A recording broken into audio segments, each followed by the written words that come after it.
Welcome to crime confession. ఈ వారం మన గెస్ట్ గతంలో అడవిబాట పట్టారు, ప్రస్తుతం అనాథ ఆశ్రమం నడుపుతున్నారు. పేద ప్రజల కోసం పోరుబాటిన ఆ దంపతులు తర్వాత అదే పేద ప్రజల పిల్లలకు కలం పట్టారు. తుపాకీ పట్టి పేద ప్రజల కోసం వెళ్ళిన వాళ్ళు అనుకున్న ఆశయం నెరవేరిందా లేదా? అరెస్ట్ అయ్యి బయటకు వచ్చిన తర్వాత అనాథ పిల్లలకి చేరదీసి వాళ్ళు చేస్తున్న కార్యక్రమానికి ఎలాంటి సంతృప్తి వస్తున్న విషయాల్ని వాళ్ళడే తెలుసుకుందాం. ఇంతకీ వాళ్ళ పేర్లు కత్తుల రవీందర్ అలియాస్ బక్కన్న, కత్తుల లక్ష్మి అలియాస్ సుగనక్క. ఈ రెండు పేర్లు వినగానే పాలకుర్తితో పాటు వరంగల్ జిల్లాలో ఆ పరిసర ప్రాంతాల్లో పోలీసులకి బాగా చిన్న టెన్షన్ ఉంటుంది. అంటే ఇప్పుడు కాదు, గతంలో ఉన్న పోలీసులు. ఎందుకంటే యాక్షన్ టీంలో ఉన్న కత్తుల రవీందర్ అలియాస్ బక్కన్న ఆ యాక్షన్ చేశారంటే ఖచ్చితంగా అది నెరవేరాల్సిందే. ఎక్కడ కూడా మిస్ కాలేదు. ఒకటి రెండు పోలీసులు మిస్ అయ్యి కానీ జనగా యాక్షన్ టీంలో కత్తుల రవీందర్ అలియాస్ బక్కన్న పాల్గొనంటే ఖచ్చితంగా నెరవేరుతుందని అప్పట్లో పోలీసులకి అదొక పేరుంది. అలాంటి బక్కన్న సుగునక్క అరెస్ట్ అయిన తర్వాత అనాథ ఆశ్రమం ఎందుకు నడుపుతున్నారు? ఆ నడపడానికి వాళ్ళకున్న సహకారం ఏంటి? మిగతా సరెండర్ అయిన డ్రగ్సర్స్ లాగా వాళ్ళు కుటుంబ అవసరాల కోసం ఉండకుండా ఈ అనాథ పిల్లల వైపు ఎందుకు వెళ్లాల్సి వస్తుందన్న విషయాన్ని వాళ్ళని అడిగి తెలుసుకున్నాం. నమస్తే అండి, కత్తుల రవీందర్ గారు అలియాస్ బక్కన్న, కత్తుల సుగుణ అలియాస్ కత్తుల లక్ష్మి అలియాస్ సుగునక్క. ఇద్దరు పాలకుర్తి దళంలోకి వెళ్ళక ముందు అక్కడికి వెళ్ళి ఎలాంటి యాక్షన్ టీం చేశారు? మీ రికార్డు చూస్తుంటే చాలా పోలీస్ స్టేషన్లో దాడులు ఉన్నాయి, తర్వాత పోలీసులను చంపే కేసులు ఉన్నాయి, ఇంకా అప్పుడులో ఉన్న పార్టీ ఆదేశాల అనుగుణంగా జరిగిన కార్యక్రమాలు కనిపిస్తున్నాయి. అంటే ఈ కార్యక్రమాలు చేపట్టక ముందు అసలు మీరు అటువైపు ఎందుకు వెళ్ళాల్సి వచ్చింది? అప్పట్లో గ్రామ పరిస్థితులు ఏవి ఉండేవి? వెళ్ళిన తర్వాత పార్టీ ఆదేశాల మేరకు ఎలాంటి కార్యక్రమాలు చేపట్టారు? తర్వాత అరెస్ట్ అయిన తర్వాత ఇప్పుడు ఎందుకు జనగాంలో మీరు అనాథాశ్రమం నడుపుతున్నారు? అదేవిధంగా మీ ఇద్దరికి మీ పరిచయం ఎలాగా వచ్చింది? మీరు కూడా బయటకు వచ్చిన తర్వాత ఆశ్రమం ఎందుకు నడుపుతున్నారు? ఆశ్రమం నడపడానికి అంటే ఎలాంటి చేతిలో రూపాయి లేకుండా బయటకు వచ్చిన మీకు ఆశ్రమం నడపడానికి మీకు ఆ కృషికి ఎవరు సహకరించారు? ఇప్పుడు ఏ స్థాయిలో ఆశ్రమం ఉంది అనే విషయాలు చెప్పే ముందుగా మీ కుటుంబ నేపథ్యం, అడవి బాట పట్టడం గల కారణం చెప్పండి. మా కుటుంబం వచ్చేసి మేము 6 అన్నదమ్ములము. పెద్దవాడిని నేనే. తర్వాత నాన్న వచ్చేసి రైల్వే జాబు, అమ్మ వచ్చేసి ఇంటికాడ పాలు, అంటే మాది కాజీపేట సిటీకి ఒక 3 కిలోమీటర్స్ దూరం ఉంటుంది విలేజ్. మా విలేజ్లో ప్రతి ఒక్కరు కూడా ఏంటంటే రైల్వే ఎంప్లాయీస్తో ప్రతి కుటుంబం ఉండేది ఇంట్లో. తర్వాత ప్రతి ఒక్కరు కూడా మహిళలందరూ కూడా బర్ల పాలు తీసుకెళ్ళి కాజీపేటలో అమ్మేసేవాళ్ళం టౌన్లో. దాంట్లో అమ్మ చేస్తూ ఉండేది. 6 అన్నదమ్ములలో నేనే పెద్దవాడిని. తర్వాత నాన్ననేమో రైల్వే ఎంప్లాయీ. ఇక పెద్దవాడిని అయినప్పటికీ కూడా ఏంటంటే మా గ్రామాలు వచ్చేసి ఏంటంటే వరంగల్కు హన్మకొండకు సిటీకి అప్పుడు 80-81లో ఉద్యమం అప్పుడు రాడికల్స్ అనేవాళ్ళు. ఈ పీపుల్స్ వారు ఇట్లాంటివి కాకుండా అప్పుడు రాడికల్స్ అనేటువంటి వాళ్ళు. ఆ రాడికల్స్ అనేటువంటి వాళ్ళు ఎవరో కూడా మాకు తెలియకుండా మా విలేజ్లో ఒక ఆర్గనైజర్ ఉండే, శ్యామ్ సుందర్ రెడ్డి అని చెప్పేసి. తనప్పుడు యాదగిరి రెడ్డి ఎస్ఐని చంపిండు కాజీపేట రైల్వే స్టేషన్లో. అప్పుడు పెద్ద ఏంటిదంటే ఆయన ఒక టెర్రర్గా ఉండే యాదగిరి రెడ్డి ఎస్ఐ. అంటే ప్రతి ఒక్కరిని, అంటే నక్సలైట్ ఉద్యమంలో పనిచేసిన వాళ్ళని కొట్టేది, రౌడీజం వాళ్ళని కొట్టేది. అతను అంటే దాదాపు వరంగల్ కాజీపేటలో అప్పుడు బాగా పెద్ద టెర్రర్ అన్నట్టు పోలీస్ డిపార్ట్మెంట్. అతన్ని చంపిండు మా విలేజ్లో ఆర్గనైజర్ శ్యామ్ సుందర్ రెడ్డి. అప్పుడు నా వయసు వచ్చేసి 8-9 సంవత్సరాలు. దాంతో ఏంటంటే నేను ఉద్యమంలో చిన్నప్పటి నుంచి, అంటే మేము గోళీలు పట్టుకునే బదులు ఏం చేసినామంటే, తను మా పక్కిల్లే మళ్ళీ విలేజ్లో లాస్ట్కి ఉండేది. ఉద్యమం అంటే ఏంటిదో తెలియదు, నక్సలైట్లు అంటే ఎవరో తెలియదు, రాడికల్స్ అంటే కూడా ఎవరో తెలియదు. వచ్చినప్పుడు తనతోటే మేము తిరిగేవాళ్ళం. నాతో పాటు ఇంకొక అతను ఉండేది. మేము తను అప్పుడు ఏంటంటే చిన్నపిల్లల, అప్పుడు నక్సలైట్ ఉద్యమంలో చిన్నపిల్లలు పార్టీకి ఎట్లా సహకరించేటువంటి కథలు చెప్పేవాళ్ళు మాకు. దాంతో అట్లా అట్రాక్ట్ అయినాం అన్నట్టు. దాంతో భాగంగా కూడా ఏంటంటే మా మేనమ్మ, అంటే మా చిన్నాయన వాళ్ళ బామ్మర్ది సొంత, అతను వరంగల్ జిల్లాలో మొట్టమొదటిసారి దళం ఏర్పడ్డప్పుడు ఆ దళంలో దళ సభ్యుడిగా పనిచేశాడు. అప్పటికి 82 అప్పుడు అంతా సింగిల్ ఆర్గనైజేషన్ సిస్టమ్ ఉన్నప్పటికీ తర్వాత ఒక దళం అనేటువంటి నిర్మాణం చేయాలనే దాంట్లో తను కూడా అరెస్ట్ అయ్యింది. ఫస్ట్ అరెస్ట్ అయ్యి మళ్ళీ జైలు నుంచి రాగానే వరంగల్ జిల్లాలో మొట్టమొదటి దళం ఏర్పాటు చేసినప్పుడు ఆ దళంలో కూడా మా అమ్మాయితోడు తను కూడా దళంలో చేరిండు. అట్లా ఇన్స్పైర్ తోటి మేము అప్పుడు అసలు పార్టీ అంటే ఏంటిదో కూడా తెలియని పరిస్థితి మాది.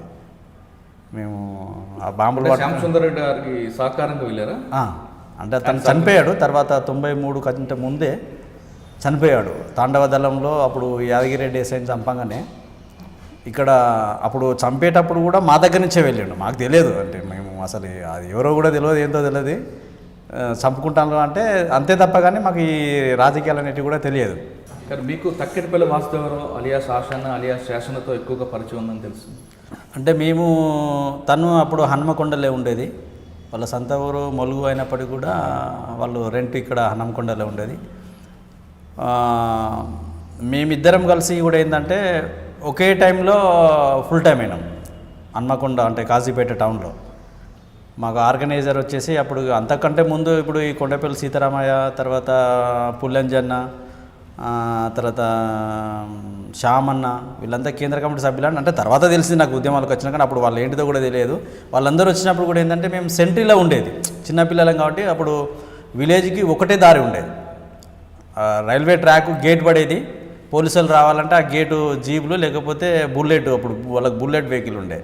మమ్మల్ని కిలోమీటర్కి ఒక లేవు. వీళ్ళ సమావేశం జరిగినప్పుడు ఏం చేసేదంటే కిలోమీటర్కి ఒకరు చొప్పున యాక్టివ్ మిలిటెంట్లను మళ్ళీ మాలాంటి చిన్నపిల్లల్ని ఏం చేసేదంటే మీరు అడ్డదారిలో వచ్చి మాకు చెప్పాలి పోలీసు వాళ్ళు వస్తే అని చెప్పేసి మమ్మల్ని అట్లా కావాలించేది.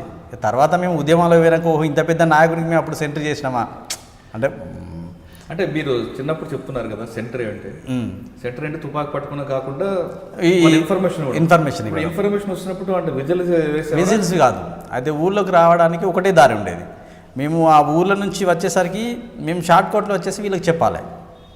వాళ్ళ ద్వారా అంటే వాళ్ళ వెహికల్స్ వచ్చినప్పుడు వెహికల్స్ మీద ముందు అయితే ఉరికి రాలేము, తర్వాత వాళ్ళకంటే ముందు అయితే ఫాస్ట్ రాలేము. కాబట్టి ఏంటంటే అడ్డదారులలో మేము చెట్ల చాటుకు, రోడ్డు మీద ఏదైనా మోరి లాంటిది ఉంటే మోరి మీద కూర్చోవడము, చిన్నపిల్లలు కాబట్టి ఎవరు పట్టించుకోరు కదా, అట్లా వీళ్ళున్న దగ్గరికి మేము తొందర వచ్చి చెప్తే వాళ్ళు తప్పించుకునేటట్టు వాళ్ళు అన్నట్టు. మీరు చెప్తున్నట్లుగా గేట్ ఓపెన్ చేస్తే రావాలి. ఆ గేట్ దగ్గర నుంచి మా విలేజ్ల వరకు కూడా సెంట్రీ పెట్టేది. అప్పుడు ఒక దాదాపు 3 కిలోమీటర్లు 3 కిలోమీటర్లు ఉంటుంది. 3 కిలోమీటర్కి ఎంతమంది సెంటర్లు? దాదాపు ఒక 7-8 మందిని పెట్టేది. అంటే ఒకరికొకరు మెసేజ్ పాస్ చేసేది. ఎగ్జాంపుల్ చెప్పండి. ఇప్పుడు పోలీసు వాళ్ళు వస్తున్నారు, అక్కడ నుంచి ఇప్పుడు కంటిన్యూగా వస్తే వాళ్ళు గుర్తుపడతారు కాబట్టి ఇప్పుడు నేను ఇక్కడ నుంచి ఇంకొక 10 కిలోమీటర్లు అంటే ఒక 10 పర్లాంగు 2 పర్లాంగు వరకు అతను వచ్చి చెప్పేది వాళ్ళకంటే ముందు వచ్చేసి. అంటే కోడ్ ఉండేదా లేదంటే లే పోలీసు వాళ్ళు వస్తున్నారు అని చెప్పేది, దగ్గరకు వచ్చేది. అంటే వాళ్ళకి వినబడకపోయేది. షార్ట్ కట్లో వచ్చేసి కొంతమందికి ఏమో సైకిల్ ఇచ్చేది. సైకిళ్ళు లేని కాడ ఏంటంటే షార్ట్ కట్లో చిలకలకి వెళ్ళి పిల్లబాటల నుంచి ఉరికొచ్చేటువంటి దారిలోనేమో అట్లా పెట్టేది అన్నట్టు. 2 రకాలుగా అప్పుడే పెట్టుకున్నారు. ఒకటేమో నడిచొచ్చి చెప్పే వాళ్ళతో, ఒకటేమో అప్పుడు సైకిల్ ఎక్కువ వాడేది, సైకిల్ మీద చెప్పేది. అలాగే మీరు ఎప్పుడైనా చిన్నప్పుడు ఒక మెసేజ్ క్యారీ చేశారా? చేశాము ఒకసారి. ఒకసారి ఊళ్ళోకి పోలీసులు వస్తున్నారు, వీళ్ళు మా దగ్గరనే ఉన్నారు. దర్గన్న రామన్న అని బట్టిపల్లిలో అప్పుడు ఆర్గనైజర్లు ఉండేవాళ్ళు. మేమంతా అప్పుడు విలేజ్లలో బోర్బావులు లేకుండే. వీళ్ళందరూ వచ్చేసి మాకు ఇండ్లకు పక్కకే బోర్బా అంటే వ్యవసాయ బావులు ఉండేది.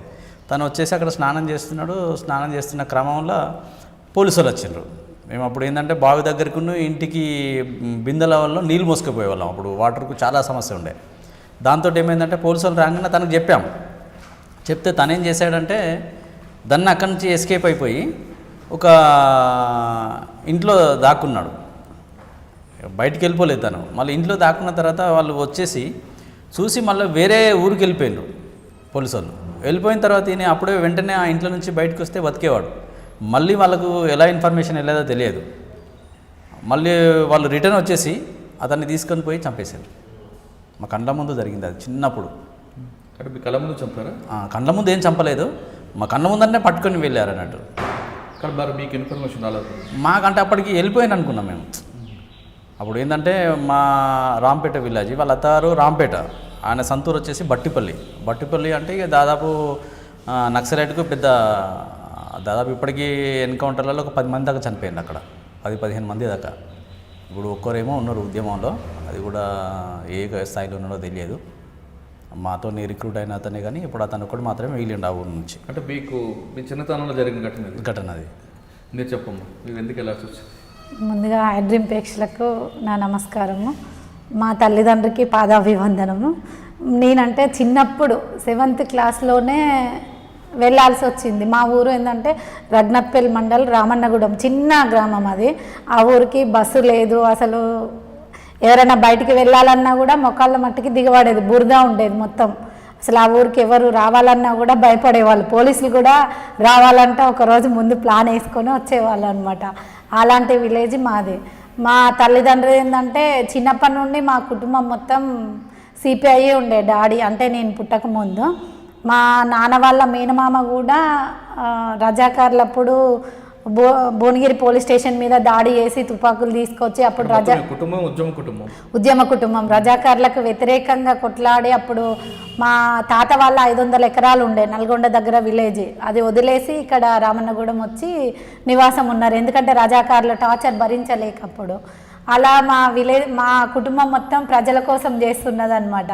ఆ క్రమంలో నేను 6 years ఉన్నప్పుడు డాడీ పార్టీలో తిరుగుతున్నాడు. అంటే అప్పుడు నక్సలైట్ అంటే ఆర్వైఆర్లోనే ఉండేది, 3-4 తిరిగేదనమాట. ఆ టైంలో ఏంటంటే కోల్కొండ దగ్గర ఒక బస్సు కాలబెట్టిండ్రు. కోల్కొండ అనే విలేజ్ ఉంటుంది, అక్కడ ఒక బస్సు కాలబెట్టిండ్రు. కాలబెట్టిన తర్వాత ఒక అతను దళ సభ్యుడు అరెస్ట్ అయ్యి డాడీ పేరు చెప్పి డాడీని కూడా పట్టించిండు అనమాట. ఇంటికి వచ్చింది నైట్లో. పోలీసు వాళ్ళు రాత్రి 1 అవుతుంది అనుకుంటా. అప్పుడు నేను 6 years ఉన్నా. వచ్చి డోర్ కొట్టగానే మమ్మీ వెళ్ళి డోర్ తీసింది. డాడీ పడుకొనే ఉన్నాడు. డోర్ తీయగానే టకటక్ పోలీసు వాళ్ళు ఒక 10 మంది దాకా ఇంట్లోకి వచ్చేసిండు, చుట్టుముట్టిండ్రు. అప్పటికి నాకు పోలీసు వాళ్ళు అంటే కూడా తెలియదు. వచ్చి మా డాడీని లేపి కథం కొడుతూనే ఉన్నారు. కొట్టుకుంటూ తీసుకుపోతుంటే నేను అడ్డం వెళ్ళి ఇట్లా ఒక అతను కాలు పట్టుకున్నాను అనమాట. కాలుతో తన్నిండు. అప్పుడు కింద పడిపోయి మమ్మీ అడ్డం వచ్చి వద్దు, మీది ఏదన్నా ఉంటే కోర్టులో ప్రొటెక్ట్ చేయండి, కొట్టకండి అని చెప్పి మమ్మీ అడ్డం వస్తే మమ్మీని కొట్టిండ్రు. మమ్మీని కొడితే మమ్మీ లేడీస్ని కొట్టడానికి మీకు రూల్ లేదు, ఏదన్నా ఉంటే కోర్టులో ప్రొటెక్ట్ చేయండి మమ్మల్ని, కానీ మీరు కొట్టడానికి రూల్స్ లేదు, నేను కేసు వేస్తాను మీ మీద అని చెప్పి మమ్మీ బాగా వాదించగానే మమ్మీని వదిలేసింది. నెట్టేసి డాడీని ఒక్కరిని నైట్ కొట్టుకుంటూనే తీసుకెళ్ళింది మా కళ్ళ ముందు బాగా. ఇక కొట్టుకుంటూ తీసుకెళ్ళి 21 రోజు జనగాం పోలీస్ స్టేషన్లో పెట్టారు. ఆ తర్వాత మేము సద్దులు అంటే టిఫిన్స్ తీసుకుపోయేది, పోలీసు వాళ్ళు అన్నం కూడా పెట్టకపోయేవాళ్ళు. డైలీ మమ్మీతో పాటు నేను పోలీస్ స్టేషన్కి టిఫిన్ తీసుకెళ్ళి ఇచ్చేదాన్ని. అట్లా తర్వాత జైల్లో ఒక 6 నెలలు ఉన్నారు డాడీ, వరంగల్ సెంట్రల్ జైల్లో. డాడీని మమ్మీ తీసుకెళ్ళడానికి పోవడానికి కూడా మా దగ్గర డబ్బులు లేవు. అప్పుడు నేను 6 సంవత్సరాలు ఉన్నా. మా అన్నయ్య అమ్మమ్మ వాళ్ళ ఇంటి దగ్గర ఉండే. డాడీకి ఇట్లా అయిందని చెప్పేసి అన్నయ్య కూడా ఇంటికి వచ్చి మేము ముగ్గురం కలిసి కూలికి వెళ్తే ఆ డబ్బులు పట్టుకొని డాడీని తీసుకురావడానికి వెళ్ళింది. ఆ తర్వాత ఏంటంటే 3 days మొత్తం అసలు అన్నం లేదు. ఒక చింతపువ్వు ఉంటుంది, అది దంచి తిన్నా అనమాట. అంటే డాడీ ఎలా వస్తాడు, బయట వాళ్ళ ఇంటికి వెళ్ళకూడదు, మా డాడీ రావాలి ఫస్ట్, వచ్చిన తర్వాత అని చెప్పేసి నేను అప్పటి నుండే నాకు పట్టుదల ఉండే. నేను చదువుకొని పేదవాళ్ళని అస్సలు ఇలా ఉండద్దు, అంటే పేదవాళ్ళు ఉంటే ఇట్లా కొడతారు పోలీసు వాళ్ళు, అంటే పోలీసు వాళ్ళ మీద కసి పెరిగింది అప్పుడు నాకు. ఎందుకంటే నన్ను తన్నడము, డాడీని కొట్టడము అదంతా చూసిన తర్వాత పోలీసు వాళ్ళ మీద కసి పెరిగి నేనైతే ఐపీఎస్ కావాలి, లేదంటే ఐఏఎస్ కావాలి, ఒక జిల్లాని అభివృద్ధి పందలో తీసుకువెళ్ళాలి అని చెప్పేసి ఆ రోజు నుంచి నాకు కసి అనేది వచ్చిందనమాట. మొత్తం ఆ చింతపువ్వు తినే 3 days ఉన్నాను. ఎవరింటికి వెళ్ళి కూడా అన్నం తినలేదు. డాడీ వచ్చిన తర్వాత బాగానే ఉన్నాము. ఆ ఊర్లోకి రోడ్డు లేకపోతే మాకు ఒక 6 ఎకరాలు ఉండే, 2 ఎకరాలు అమ్మేసి ఊరికి రోడ్డు పోసిండు డాడీ. అక్కడ ఒక 30 ఇండ్లు కట్టించిండు గవర్నమెంట్, అంటే క్వార్టర్స్ లాగా పెట్టి. డాడీ తిరిగి ఫైట్ చేసి కలెక్టర్ నర్సిరెడ్డి తిరిగి ఫైట్ చేసి ఆ ఇండ్లు కట్టించిండు. ఊర్లో కరెంట్ లేదు, ఆ కరెంట్ కూడా డాడీ తిరిగి తెచ్చి, ఊర్లో బోర్ లేదు, ఒక బావి ఉండే అంతే, 2 బోరింగ్ లేపించిండు. ఊరికి స్కూల్ లేదు అసలు. నేను 8 years వరకు కూడా మా ఊళ్ళో స్కూల్ లేదు, నేను చదువుకోలేదు, అప్పటి వరకు కూడా స్కూల్కి వెళ్ళలేదు. డాడీ మళ్ళీ స్కూల్ కట్టించిన తర్వాత స్కూల్కి వెళ్ళాము. సార్లు రాక మళ్ళీ వేరే విలేజ్కి 8 kilometers నడుచుకుంటూ వెళ్ళేది. ఒకసారి వాగు వచ్చింది, వాగు వస్తే ఇక్కడి వరకు తడిసి అంటే వాగులో కొట్టుకుపోయే వాళ్ళం. ఒక రైతు వచ్చి మమ్మల్ని కాపాడిండు. 8 సంవత్సరాల ఏజ్లో కూడా వేరే స్కూల్కి వెళ్ళేది. నేను 9 years ఉన్నప్పుడు మళ్ళీ పోలీసు వాళ్ళ టార్చర్ మొదలైంది.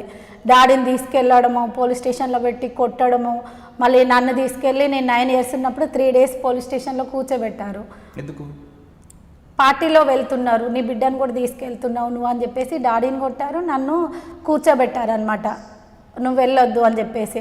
అయితే డాడీ ఏం చేసేదంటే నన్ను తీసుకొని విలేజ్లోకి వెళ్ళి పోస్టర్లు వేసేది. అప్పుడు వాటర్ ట్యాంకీలు గోడలు ఉండేది, డాడీ ఇట్లా వంగితే నేను డాడీని ఎక్కి పోస్టర్ వేసేది, అట్లా వేసేదనమాట.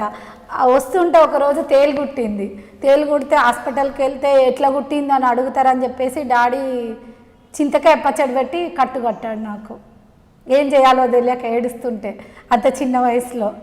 అట్లా ఇక డాడీ మొత్తం పార్టీకే అంకితం అయిపోయాడు. డాడీని ఒక 3 times పోలీసులు బాగా కొట్టారు, ఇక్కడి వరకు బొంద తీసి పాతి పెట్టి కొట్టిండు అనమాట. ఆ రోజు నక్సలైట్లు ఇంట్లో ఉన్నారు, డాడీని పోలీసులు అక్కడ కొడుతున్నారు. నాకేం చేయాలో దోయలేదు, నాకు ఆ గొల్లం కూడా అందదు. ఇట్లా ఎక్కి ఆ గొల్లం వేసి తాళం వేసి పోలీసు వాళ్ళు ఇంటికి వస్తే తాళం చేయదంటే మా మమ్మీ తీసుకెళ్ళింది, నా దగ్గర లేదని చెప్పిన. అప్పటికి 3 సత్తన్న, శాంతక్క, ఇంకొకరు ముగ్గురు ఉన్నారు అప్పుడు ఇంట్లో.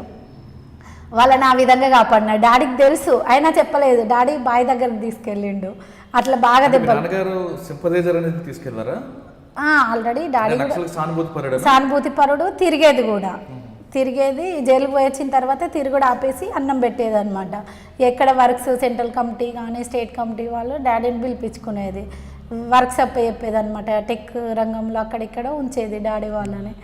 ఆ విధంగా ఇక డాడీ చేస్తుంటే నన్ను 7th exam రాయనీయలేదు, మొత్తం ఎగ్జామ్ పేపరు చింపేసి నా బట్టలు గాలబెట్టేసిండ్రు.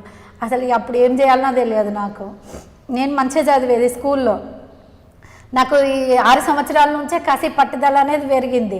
డాడీ నా కోసం ఊర్లో స్కూల్ కూడా కట్టించారనమాట. చదువుకోవాలా డాడీ, స్కూల్ లేదు కదా అంటే అంత దూరం ఎట్లా పోతుంది అని చెప్పి ఊర్లో స్కూల్ కట్టిస్తే టీచర్ రాకపోతే పక్క విలేజ్కి వెళ్ళి చదువుకున్నా. అయితే చదువుకొని ఒక జిల్లాను అభివృద్ధి చేయాలనేది నాలో కసి అనేది పెరిగింది. అట్లా కానీ ఆ చదువు అనేది మధ్యలో ఆగిపోయింది, ఎగ్జామ్ రాయనీయలేదు కదా, ఏం చేయాలని చెప్పేసి పోలీసు వాళ్ళని చంపాలన్న కసితోటి నేను పార్టీలోకి వెళ్ళిపోవడం జరిగింది. ఏ సంవత్సరం? 96లో. అంటే మీ కళ్ళ ముందు జరిగిన ఘటనలు మర్చిపోలేక తుపాకీ పట్టాల్సి వచ్చింది. అంటే అప్పుడు మీకు పార్టీలో తీసుకున్నారా? అప్పుడు 11 years ఉన్నాను, తీసుకున్నారు. అయితే చదివిపిస్తా అన్నారు, అంటే దళంతో తిప్పుకోకుండా మేము చదివిపిస్తాం, మామూలుగా హాస్టల్లో వేస్తామని చెప్పి అన్నారు. తను అప్పుడు డిప్యూటీ కమాండర్ ఉండే, యాదన్న అని కమాండర్ ఉండే. అయితే నన్ను చదివిపిస్తా అన్నారు.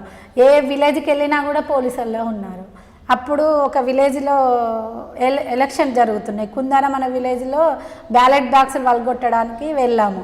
ఆ వెళ్ళిన క్రమంలో ఏంటంటే అక్కడ ఒక టీచరు నన్ను గుర్తుపట్టి నా పేరు ఊరు అన్ని పేపర్లో వేసేసరికి ఇంకా ఈమె పార్టీలకు వెళ్ళిందని కన్ఫర్మ్ అయిపోయింది అప్పటికి అందరికీ.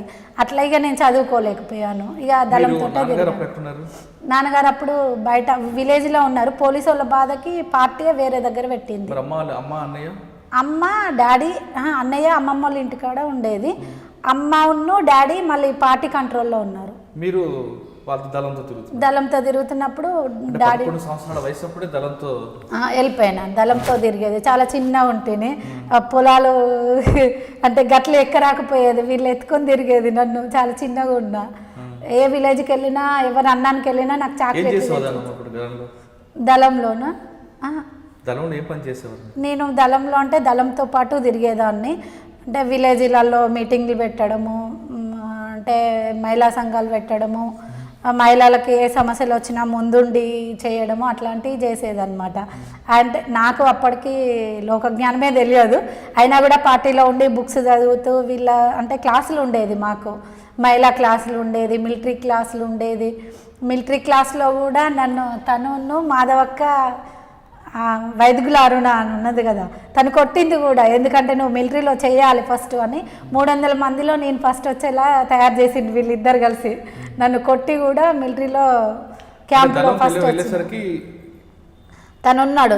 నేను 3rd class అప్పుడే మా ఇంటికి వచ్చేది, అట్లా పరిచయము. కాకపోతే దళం అందరు వచ్చేది, 3rd classలో ఉన్నప్పటి నుంచి కూడా పరిచయం తను. ఇక పార్టీలోకి వెళ్ళిన తర్వాత ఒక 2 years తిరిగిన తర్వాత మ్యారేజ్ అయిందనమాట. అంటే పార్టీలో ఉన్నప్పుడు ప్రేమించుకున్నారా ముందేం లేదు, పార్టీలో తిరిగిన తర్వాత కొద్ది రోజుల తర్వాత పార్టీ అంటే పార్టీని బట్టే పార్టీ చేసుకోమంటేనే మేము ఇద్దరం పెళ్లి చేసుకోం. ఎక్కడ చేసుకున్నారు? అంటే ఒక తోటలో పెళ్లి చేశారు, అన్నారం దగ్గర తోటలో పెళ్లి చేశారు అనమాట. అప్పుడు ఈయన డీసీఎం కమాండర్. తర్వాత మీ ఇద్దరు పెళ్ళైన తర్వాత ఎక్కడెక్కడ తిరిగారండి పార్టీ ఆదేశాల మేరకు? పాలకుర్తి దళంలోనే తిరిగాము ఇద్దరము. ఆ తర్వాత ఒకసారి ఎన్కౌంటర్, అంటే తను లేడు, జ్వరం వచ్చి తను బయటికి పోయిండు. అదే రోజు నేను హాస్పిటల్ నుంచి వచ్చాను. అప్పటికి ఒక 15 days సిక్ అయి ఉన్నా. అదే రోజు మల్లంపల్లి అనే విలేజ్లో వచ్చి ఒక 1 hour 2 hours అయింది అంతే. ఇంకా అప్పుడే డ్రెస్ వేసుకుంటున్నా, డౌట్ వచ్చింది, పోలీసు వాళ్ళు వస్తున్నట్టు అనిపించింది. చెప్తే మా వాళ్ళు ఎవరు నమ్మలేదు. ఏం లేదక్క, నువ్వు బయటికి వచ్చినావు కాబట్టి నీకు అట్లే ఉంటుంది, ఎవరిని చూసినా పోలీసు వాళ్ళు అనుకుంటావు అన్నారు. అంటే నాకు ఏదో డౌట్ తోటి అందరు పడుకున్నారు, నేను పడుకోలేదు. ఆ టైంలో ఏంటంటే మొత్తం చుట్టుముట్టిండ్రు. బిఎస్ఎఫ్ వాళ్ళు 300 మంది వచ్చిండ్రు, స్టేషన్ వాళ్ళు వచ్చిండ్రు, కిరణ్ కుమార్, అంటే పేర్లు చెప్పొద్దు సారీ, ఒక ఎస్ఐ, నేను, గోడ మధ్యలో ఉంటుంది, తిట్టుకున్నాం, గోడ కాల్చుకున్నాం. కాకపోతే పైకి కాలుస్తున్నాము ఇద్దరము. తను కాల్చినా నేను చనిపోయేదాన్ని, నేను కాల్చినా తను చనిపోయేది. సరెండర్ కావాలని తను, కాను అని నేను. సరెండర్ కమ్మని తను, కాను అని నేను. చేస్తావంటే చేస్తావా, నువ్వు చేస్తావు అని నేను. ఇట్లా ఇద్దరం తిట్టుకున్నాం అనమాట కొద్దిసేపు. తిట్టుకున్న తర్వాత ఇప్పుడు ఏసీపీ అయింది అనుకుంటా. తర్వాత కలిసా అంటే నవ్వుకుంటాడు అంతే. అంటే బూతులు తిట్టుకున్నాం కదా, నవ్వుకుంటాడు. అంటే అప్పుడు ఆ తర్వాత ఏమైందంటే ఉరుకుతున్న క్రమంలో మాకు చెప్పులు లేవు, ఒక గన్ను తప్ప ఏం లేవు, కిట్లు కూడా మొయ్యలేని పరిస్థితిలో పడేసినాము. నాకు ఒక కొయ్య గుచ్చుకొని మొత్తం బ్లడ్ పోతుంది బాగా, గొంతు ఎండిపోయింది మొత్తం. ఇక చనిపోయే పరిస్థితిలో ఉన్నా నేను. వాటర్ లేవు, పెండకసరి నీళ్ళు ఉన్నాయి, ఏం లేదు. మొత్తం ఇట్లా నారు పోస్తే పెండ కలిపేస్తారు కదా, ఆ వాటర్ తాగిన అనమాట. బతకాలి ఫస్ట్, ఏ వాటర్ అయినా పర్లేదు అనే పరిస్థితిలో ఆ పెండకసరి వాటర్ కొన్ని తాగిన తర్వాత కొంచెం కళ్ళు తిరుగుడు ఆగినాయి. ఇంకొక అన్న తాగమంటే తను తాగలే. నాకు బ్లడ్ కారుతుంటే నేను ఆ రాగడి బురద ఉంటుంది కదా, అది తీసి ఆ బ్లడ్ రాకుండా పెట్టేస్తున్నా. తూట నాకు పడే తూట ఆ అన్నయ్యకు పడ్డది.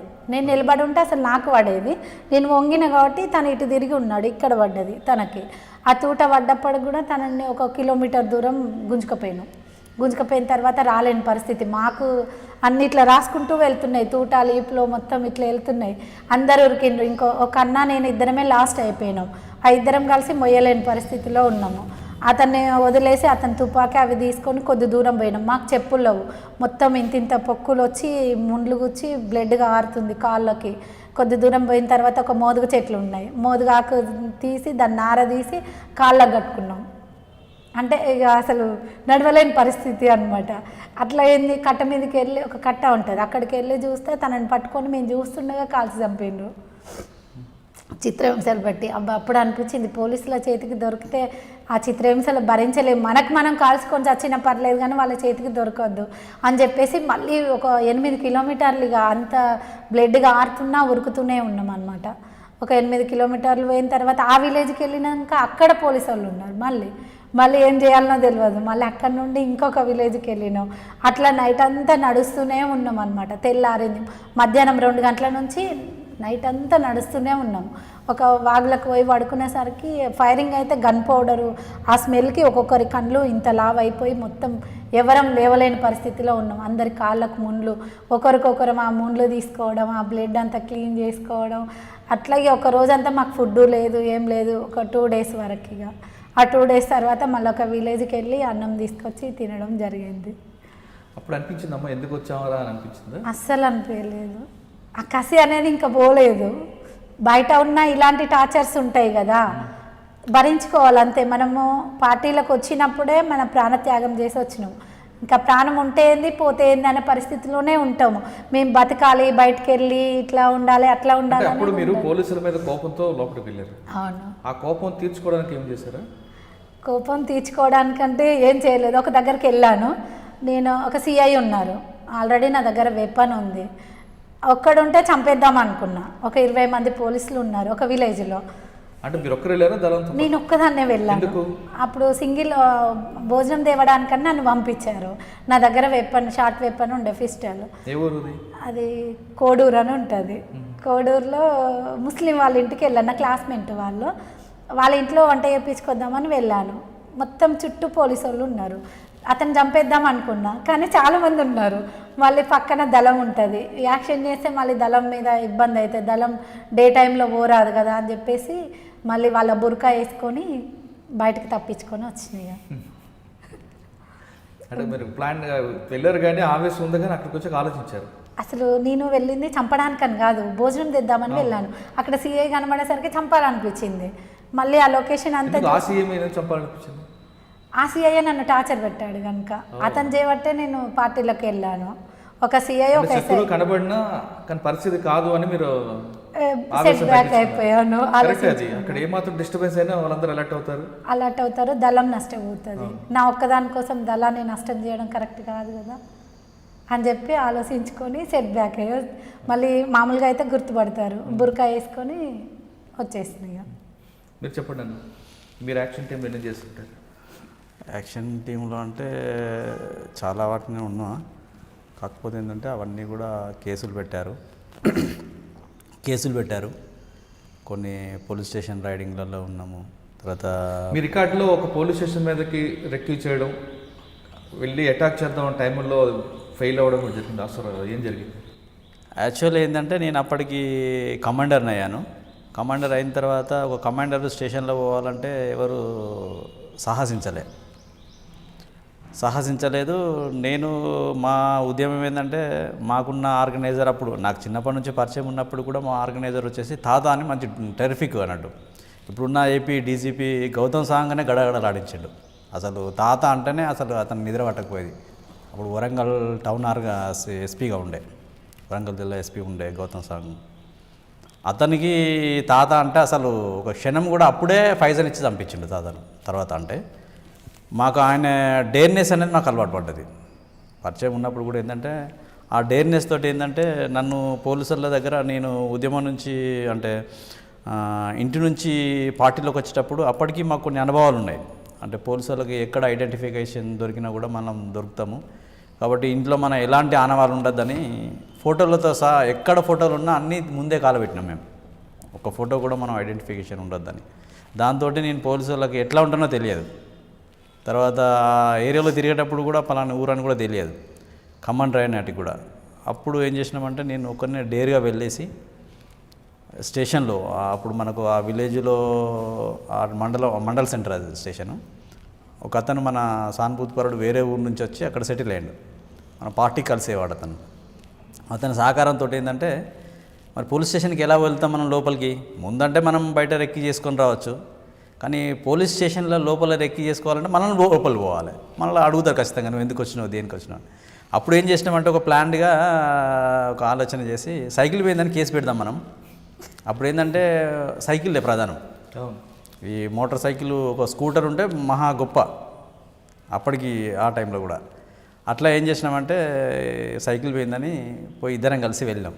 నువ్వు సైకిల్ పోయిందని కేసు పెడతా ఉండు, నా పని నేను చేసుకుంటాను.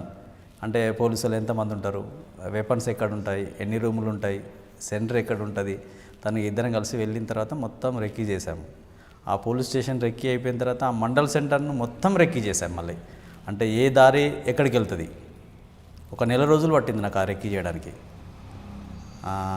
ఆ దాని నుంచి దాడి చేసిన తర్వాత ఎలా రిట్రీట్ కావాలి, ఎన్ని పోలీస్ స్టేషన్స్ వస్తాయి, ఎన్ని పోలీస్ స్టేషన్లు వస్తే మనం అటాక్ చేసిన తర్వాత ఎక్కడెక్కడ చెక్ పోస్టులు పెట్టే అవకాశం ఉంది. మళ్ళీ మనం నడుచుకుంటూ వెళ్ళాలంటే మా ప్రాంతం వచ్చేసి అంటే వరంగల్ జిల్లాలే మొత్తం మైదాన ప్రాంతం. పాలకుర్తి దళము అంటేనే మొత్తం మైదానం, అసలు చెట్లతోని గుట్టలతోని ఉండదు, అసలే ఓపెన్ అవుతాం, మొత్తం ఓపెనే.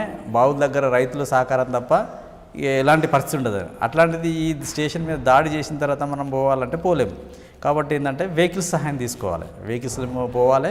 ఆ వెహికల్స్ సహాయంతో ఎంత దూరం పోగలుగుతాం అట్లా రెక్కీ చేసి తర్వాత ఆ స్టేషన్ మీద రైడ్ కోసం ఒక నెల రోజులు ట్రైనింగ్ ఇచ్చారు మాకు. నెల రోజులు ట్రైనింగ్ ఇచ్చిండ్రు. ఆ ట్రైనింగ్లో బాగా చేశాము. చేసిన తర్వాత ఎవరెవరు ఎలా వెళ్ళాలనేది ఇన్స్ట్రక్షన్స్ ప్రకారంగా మేము అది ఫాలో అయినాం. మాకు ఎవరైతే దీన్ని లీడ్ చేస్తున్నట్టును సరిగా లీడ్ చేయలే. ఎందుకు లీడ్ చేయలే అంటే నేను ప్రతి ఒక్క పాయింట్ పిన్ టు పిన్ చెప్పాను. అది కూడా ఎందుకు ఫెయిల్ అయిందంటే రోజు అప్పుడు కరెంటు కోత ఉండేది. కరెంటు కోతలో రోజు ఒక టైంలో కరెంటు పోతుంది అన్నట్టు. అది కూడా చెప్పాను కానీ తను పరిగణలోకి తీసుకోలే, అంటే అనుభవం లేక. అంటే తను ఉద్యమంలో ఉన్నాడు సీనియారిటీ, కానీ యాక్షన్లలో కూడా అనుభవం ఉండాలి. అప్పుడు మాకు అంటే ఆశన్న కానీ మాకు కానీ ఎవరికన్నా లీడ్ ఇచ్చినా కూడా మేము చేసేవాళ్ళం. కాకపోతే ఏంటంటే మాకంటే అతను కొద్దిగా సీనియర్ కాబట్టి తనకు లీడ్ ఇచ్చడానికి ఏంటంటే ఆయనకు మిలిటరీ ట్రైనింగ్ ఇచ్చారు. మిలిటరీ ట్రైనింగ్ జిల్లాల నుంచి ఆయనే పోయింది ఫస్ట్. కానీ ఈ యాక్షన్ ఓరియంటేషన్లో క్యాచ్ చేసేంత లేకుండే, దాంతో అది ఫెయిల్ అయింది. ఫెయిల్ అయిన తర్వాత స్టేషన్ ముందుకు వెళ్ళాం మేము, వెహికల్స్ వేసుకొని ఏకేలు వేసుకొని మేము దిగుడుతోటే ఒక 5 ఫీట్ల గోడను జంప్ చేసి వెళ్ళాలి. గేట్లకి వెళ్ళి వెళ్ళడం కాదు, గేట్లకి వెళ్ళి ఒక బ్యాచ్ వెళ్ళాలి. ఒక 5 ఫీట్ల ట్రైనింగ్ ఇస్తే మేము ఒక ఇద్దరమే సక్సెస్ అయినాం దాంట్లో. ఆశన్నను నేనే సక్సెస్ అయినాం. అంటే ట్రైనింగ్ అంటే కట్టెల్లాగా అంత ఎత్తు గోడలు కట్టి ఆ గోడల మీదకి వెళ్ళి జీబు రోడ్డు మీదనే ఉంటుంది పోలీస్ స్టేషను. ఆ రోడ్డు దిగంగానే మరి అంత ఫాస్ట్గా గోడ దునికి వెళ్ళాలి అని ఒక 1 నెల రోజులు ట్రైనింగ్ చేసినాం. దాంట్లో ఒక ఇద్దరమే సక్సెస్ అయినాం. దాంతో మేము దిగే టైంలో ఏంటంటే కరెంటు పోయింది. మా ఎవరైతే లీడ్ ఉన్నాడో ఆ లీడ్ని ఇచ్చేస్తాను కరెక్ట్ కాషన్ అయిపోయేసరికి కరెంట్ పోయేసరికి అంత పర్షన్ అయిపోయింది. మళ్ళీ క్యాన్సిల్ చేసుకొని ఆ ఊరు బయటికి వెళ్ళి అక్కడ ఆగినాం. అట్లా ఫెయిల్ అయింది అది. అంటే ఆ ఫెయిల్ అయిన తర్వాత మీరు సమీక్ష జరుపుకున్నారా? జరుపుకున్న తర్వాత ఏంటంటే తను మళ్ళీ ఎందుకు జరిగింది, ఎందుకంటే ఇప్పుడు రెక్కి చేసినైనా కరెక్ట్ చేయలేకపోవచ్చు అనేటువంటిది కూడా వస్తుంది. కాబట్టి ఏంటంటే మేము రెక్కి చేసిన తర్వాత ప్రతి పాయింట్ రాసుకుంటాం. రాసుకున్న దాంట్లో నువ్వు చెక్ చేసుకో అని చెప్పిన నేను ఈ టైంకు ఖచ్చితంగా కరెంటు పోతుంది, ఈ కరెంటు పోయిన టైంలో నువ్వు ఏం చేయాలనేది కూడా ఉంటుంది. మనం ఆ కరెంటు పోయిన టైంలోనే దాడి చేయాలని ఉన్నది, నువ్వు ఎందుకు కాషన్ చేయాలని మళ్ళీ సమీక్ష చేశాము. తర్వాత తప్పైందని చెప్పేసి దాన్ని లీడ్ చేయాలని మళ్ళీ సెకండ్ టైం కూడా, అంటే అప్పటికి మేము అరెస్ట్ అయినాం కానీ ఇక సెకండ్ టైం కూడా మళ్ళీ ఆయనకే లీడ్ ఇష్టానికి ఫెయిల్ అయింది. అది చేశారు సెకండ్ టైం కూడా. పోలీసు మీద దాడి కాకుండా ఇంకేం చేశారు? పార్టీ ఆశయం వరకు కొన్ని పోలీసులను కూడా చంపడం జరిగింది. అంటే వ్యక్తిగతంగా మళ్ళీ ఆ పోలీసు కూడా ఏంటంటే వాళ్ళ అత్తగారు వాళ్ళ కుటుంబం ఏమో నక్సలైట్గా సహకరించేది వాళ్ళ విలేజ్లో. ఇక్కడ 5 ఆఫీసర్స్ ఒత్తిడి మేరకు ఏంటంటే మన ఉద్యమంలో పనిచేసేటువంటి కుటుంబాలను వాళ్ళు ఇల్లు ఊలగొట్టడము. తర్వాత ఆ మధ్యకాలంలో ఏం జరిగిందంటే ఎవరైతే ఫుల్ టైమర్స్ ఉంటారో ఫుల్ టైమ్స్ ఇండ్ల నుంచి ఎల్లగొట్టే కార్యక్రమాన్ని తీసుకున్నారు. అంతకుముందుకేమో ఇండ్లు గులగొట్టేది, ఇది పార్టీలో పోయినటువంటి వాళ్ళు ఇండ్లు గులగొట్టేది. అది కాకుండా ఏంటంటే ఇండ్లు గులగొడితే మళ్ళీ వాళ్ళు అట్నే రిపేర్ చేసుకొని మళ్ళీ ఉంటున్నారు. కాబట్టి ఏంటంటే ఊళ్ళ నుంచే ఎల్లగొట్టాలి అనే ఒక కాన్సెప్ట్ తోటి ఏం చేసినట్టే పోలీసు వాళ్ళు కొన్ని విలేజ్ల నుంచి కొన్ని కుటుంబాలను ఎల్లగొట్టే దాంట్లో ఏంటంటే ఈఎస్ఐ కూడా ఉండే ఆయన. అప్పుడు ఏం చేసిందంటే పార్టీ కొద్దిగా ఎన్కౌంటర్లు కూడా ఎక్కువ జరుగుతున్నాయి. అప్పుడు ఏదైనా ఒక యాక్షన్ చేయాలి పోలీస్ మీద అనేది ఒక జిల్లా కమిటీ తీర్మానం చేసింది. ఎవరు దొరికినా కూడా, అంటే ఎవరు అంటే కొద్దిగా పార్టీ మీద నష్టం జరిగేటువంటి కానిస్టేబుల్ నుంచి మొదలుకుంటే ఐపీఎస్ వరకు ఎవరు దొరికినా పోలీసులను వదిలిపెట్టద్దు, ఎందుకంటే నష్టాలు బాగా జరిగినాయి. ఇక్కడ వరంగల్ పెంబర్తి తీర్మానం అది కాదు, ఇది మన వరంగల్ జిల్లా తీర్మానం. అది జిల్లా కమిటీ ఆదేశం మేరకు ఏది అయినా కూడా మేము జిల్లా కమిటీ తీర్మానము లేకుండా ఏ యాక్షన్ చేయడానికి లేదు, పార్టీ తీర్మానం లేకుండా. అట్లా ఏమైందంటే ఒక పోలీస్ ఆఫీసర్ని చంపాల్సి వచ్చింది. జనరల్గా యాక్షన్ టీం మనకన్నా 1+2 తిరుగుతుంటారు. అంటే మేము ఆ రెక్కి కూడా ఏంటంటే ముగ్గురం పోయినాం. ఫస్ట్ రోజు ఫెయిల్ అయింది. అంటే అప్పుడు మేము ఏకే తీసుకొని వెళ్ళాము. వెళ్ళిన తర్వాత ఏంటంటే మనకి ఎవరైతే గైడ్ చేశారో, అంటే మనకి ఇన్ఫర్మేషన్ ఇచ్చారో, ఆ ఇన్ఫర్మేషన్ అయినతో ప్రకారం ఏంటంటే మేము టౌన్లోకి వెళ్ళాము. వెళ్ళిన తర్వాత రెక్కి ఆల్రెడీ ఒకసారి చేసుకున్నాము. అదే టైంలో అంటే తన ఇంటి నుంచి స్టేషన్కి వెళ్ళాలి, స్టేషన్ నుంచి ఇంటికి రావాలి. ఏ టైంలో అనేది వాళ్ళకు ఒక నిర్దిష్ట టైం ఉండేది కరెక్ట్గా. ఆ టైం ప్రకారంగా వీళ్ళు స్టేషన్ పోయేది. మనకు అదే టైం, అది మళ్ళీ కూడా స్టేషన్కి ఎంత ఒక పర్లాంగ్ దూరమే ఉంటుంది, పర్లాంగ్ 500 గజాలు కూడా ఉండదు. అయినా కూడా మేము డేట్ చేసి వెళ్ళాం. కానీ చంపడాలు అనేవి బాధ అనిపించలేదా? అంటే అప్పటికి ఏంటంటే మా కళ్ళ ముందట ఇప్పుడు బాధ అనేది ఉంటుంది. ఇప్పుడు మాకు పోలీసులు వర్గశత్రువులు కాదు, ఎందుకంటే వాళ్ళు కూడా రైతు కుటుంబం నుంచి వచ్చినటువంటి వాళ్ళు, పేదరికం నుంచి వచ్చినటువంటి వాళ్ళు, కుటుంబం పిల్లలు ఉంటారు. అంటే బతకలేకనే వాళ్ళు పోలీసు ఉద్యోగాల్లో చేరారు. కానీ అందులో కూడా కొంతమంది ఏంటంటే నక్సలైట్లు అనేటువంటి కూడా చంపాలనేటువంటి కూడా ఉన్నారు కొంతమంది. దాంట్లో ఏంటంటే పోలీసులకు మాకు వ్యక్తిగతంగా ఏం లేనప్పటికీ కూడా గ్రామాలలో దొరికినప్పుడు చిత్రహింసలు పెట్టి చంపేవాళ్ళు. అంటే ఒక ప్రభుత్వానికి ఇక్కడ నక్సలైట్ పార్టీకి మధ్య ఎవరు కాపాలో అంటే పోలీసు లేకపోతే ఇది చేయొచ్చు కదా అనేటువంటి ఒక పార్టీ ఆలోచనలో దాంట్లో భాగంగానే తప్ప కానీ పోలీసు వాళ్ళు అంటే వ్యతిరేకతతోని కాదు, లేకపోతే వాళ్ళని చంపాలని కూడా కాదు. చెప్తున్న ఎస్ఐని రిక్యూజ్ చేసి చంపిన తర్వాత మీరు తిరిగి మీ ప్లేస్కి వెళ్ళిపోయి ఉంటారు. అదే అంటే మేము ఫస్ట్ ఒక ప్లేస్ అనుకుంటాము. సరే, ఆ కేసులో మీరు బాధపడ్డారా? తర్వాత బాధపడ్డాను. ఎందుకు బాధపడ్డాను అంటే తను కుటుంబం వచ్చేసి పార్టీకి సహకరించేది, ఎస్ఐని అయినప్పటికీ కూడా తన విలేజ్లలో. అంతే, అందరు పోలీసు వాళ్ళు కూడా శత్రువులు కాకపోయేది. పోలీసు ఎస్ఐలు కూడా మా దగ్గరకు వచ్చి కలిసిపోయేది సివిల్లో. అప్పుడు కానిస్టేబుల్స్, హెడ్ కానిస్టేబుల్స్, తర్వాత ఎస్ఐలు కూడా కొంతమంది వచ్చేసి మాకు ఇన్ఫర్మేషన్ చెప్పేది. మా దళాల నుంచి కూడా అంటే పోలీసు అయితే ఎట్లా కోవాటు నుంచి మా దగ్గర నుంచి తీసుకుంటుందో మేము కూడా అట్లా పోలీసు వాళ్ళు మాకు సహకరించే కుటుంబాలు ఉండే. అట్లా కూడా మాకు మేము డైరెక్ట్గానే వెళ్ళేది. వాళ్ళు మా దగ్గరకు వచ్చేది, దళం దగ్గరికి, దళంలో అందరికి తెలియనియకపోయేది. అట్లా మేము కూడా వచ్చేసేది. తర్వాత ఏం చేసిందంటే అతను ఒక సంఘటనలో పార్టీకి సంబంధించిన ఆడ ఎస్ఐ ఉన్నాడు, కానీ సిఐ పోద్బలంతో ఈయన ఎస్ఐ కాబట్టి ఆయన కంపల్సరీ పై అధికారులు చెప్పినట్టు ఈయన చేయాలి కాబట్టి ఆ ఉద్దేశంతో అని. తర్వాత మళ్ళీ ఏంటంటే తన కుటుంబం కూడా అక్కడ పార్టీ చనిపోయిన తర్వాత కూడా పార్టీ వాళ్ళ కుటుంబం మళ్ళీ అంటే వాళ్ళ అత్తగారు కానీ వాళ్ళు కానీ అక్కడ పార్టీకి సహకరించింది వేరే జిల్లాలో. అంటే అప్పుడు మనకు అనిపించింది ఇక తప్పు చేశాము అనేది. మీరు యాక్షన్ టీంలో ఉండి ఫెయిల్ అయిపోయిన ఘటనలు ఏమున్నాయి? ఒకటి ఉంది. అది అంటే యాక్చువల్గా మేము ఒక అన్ఎక్స్పెక్టెడ్గా జరిగింది.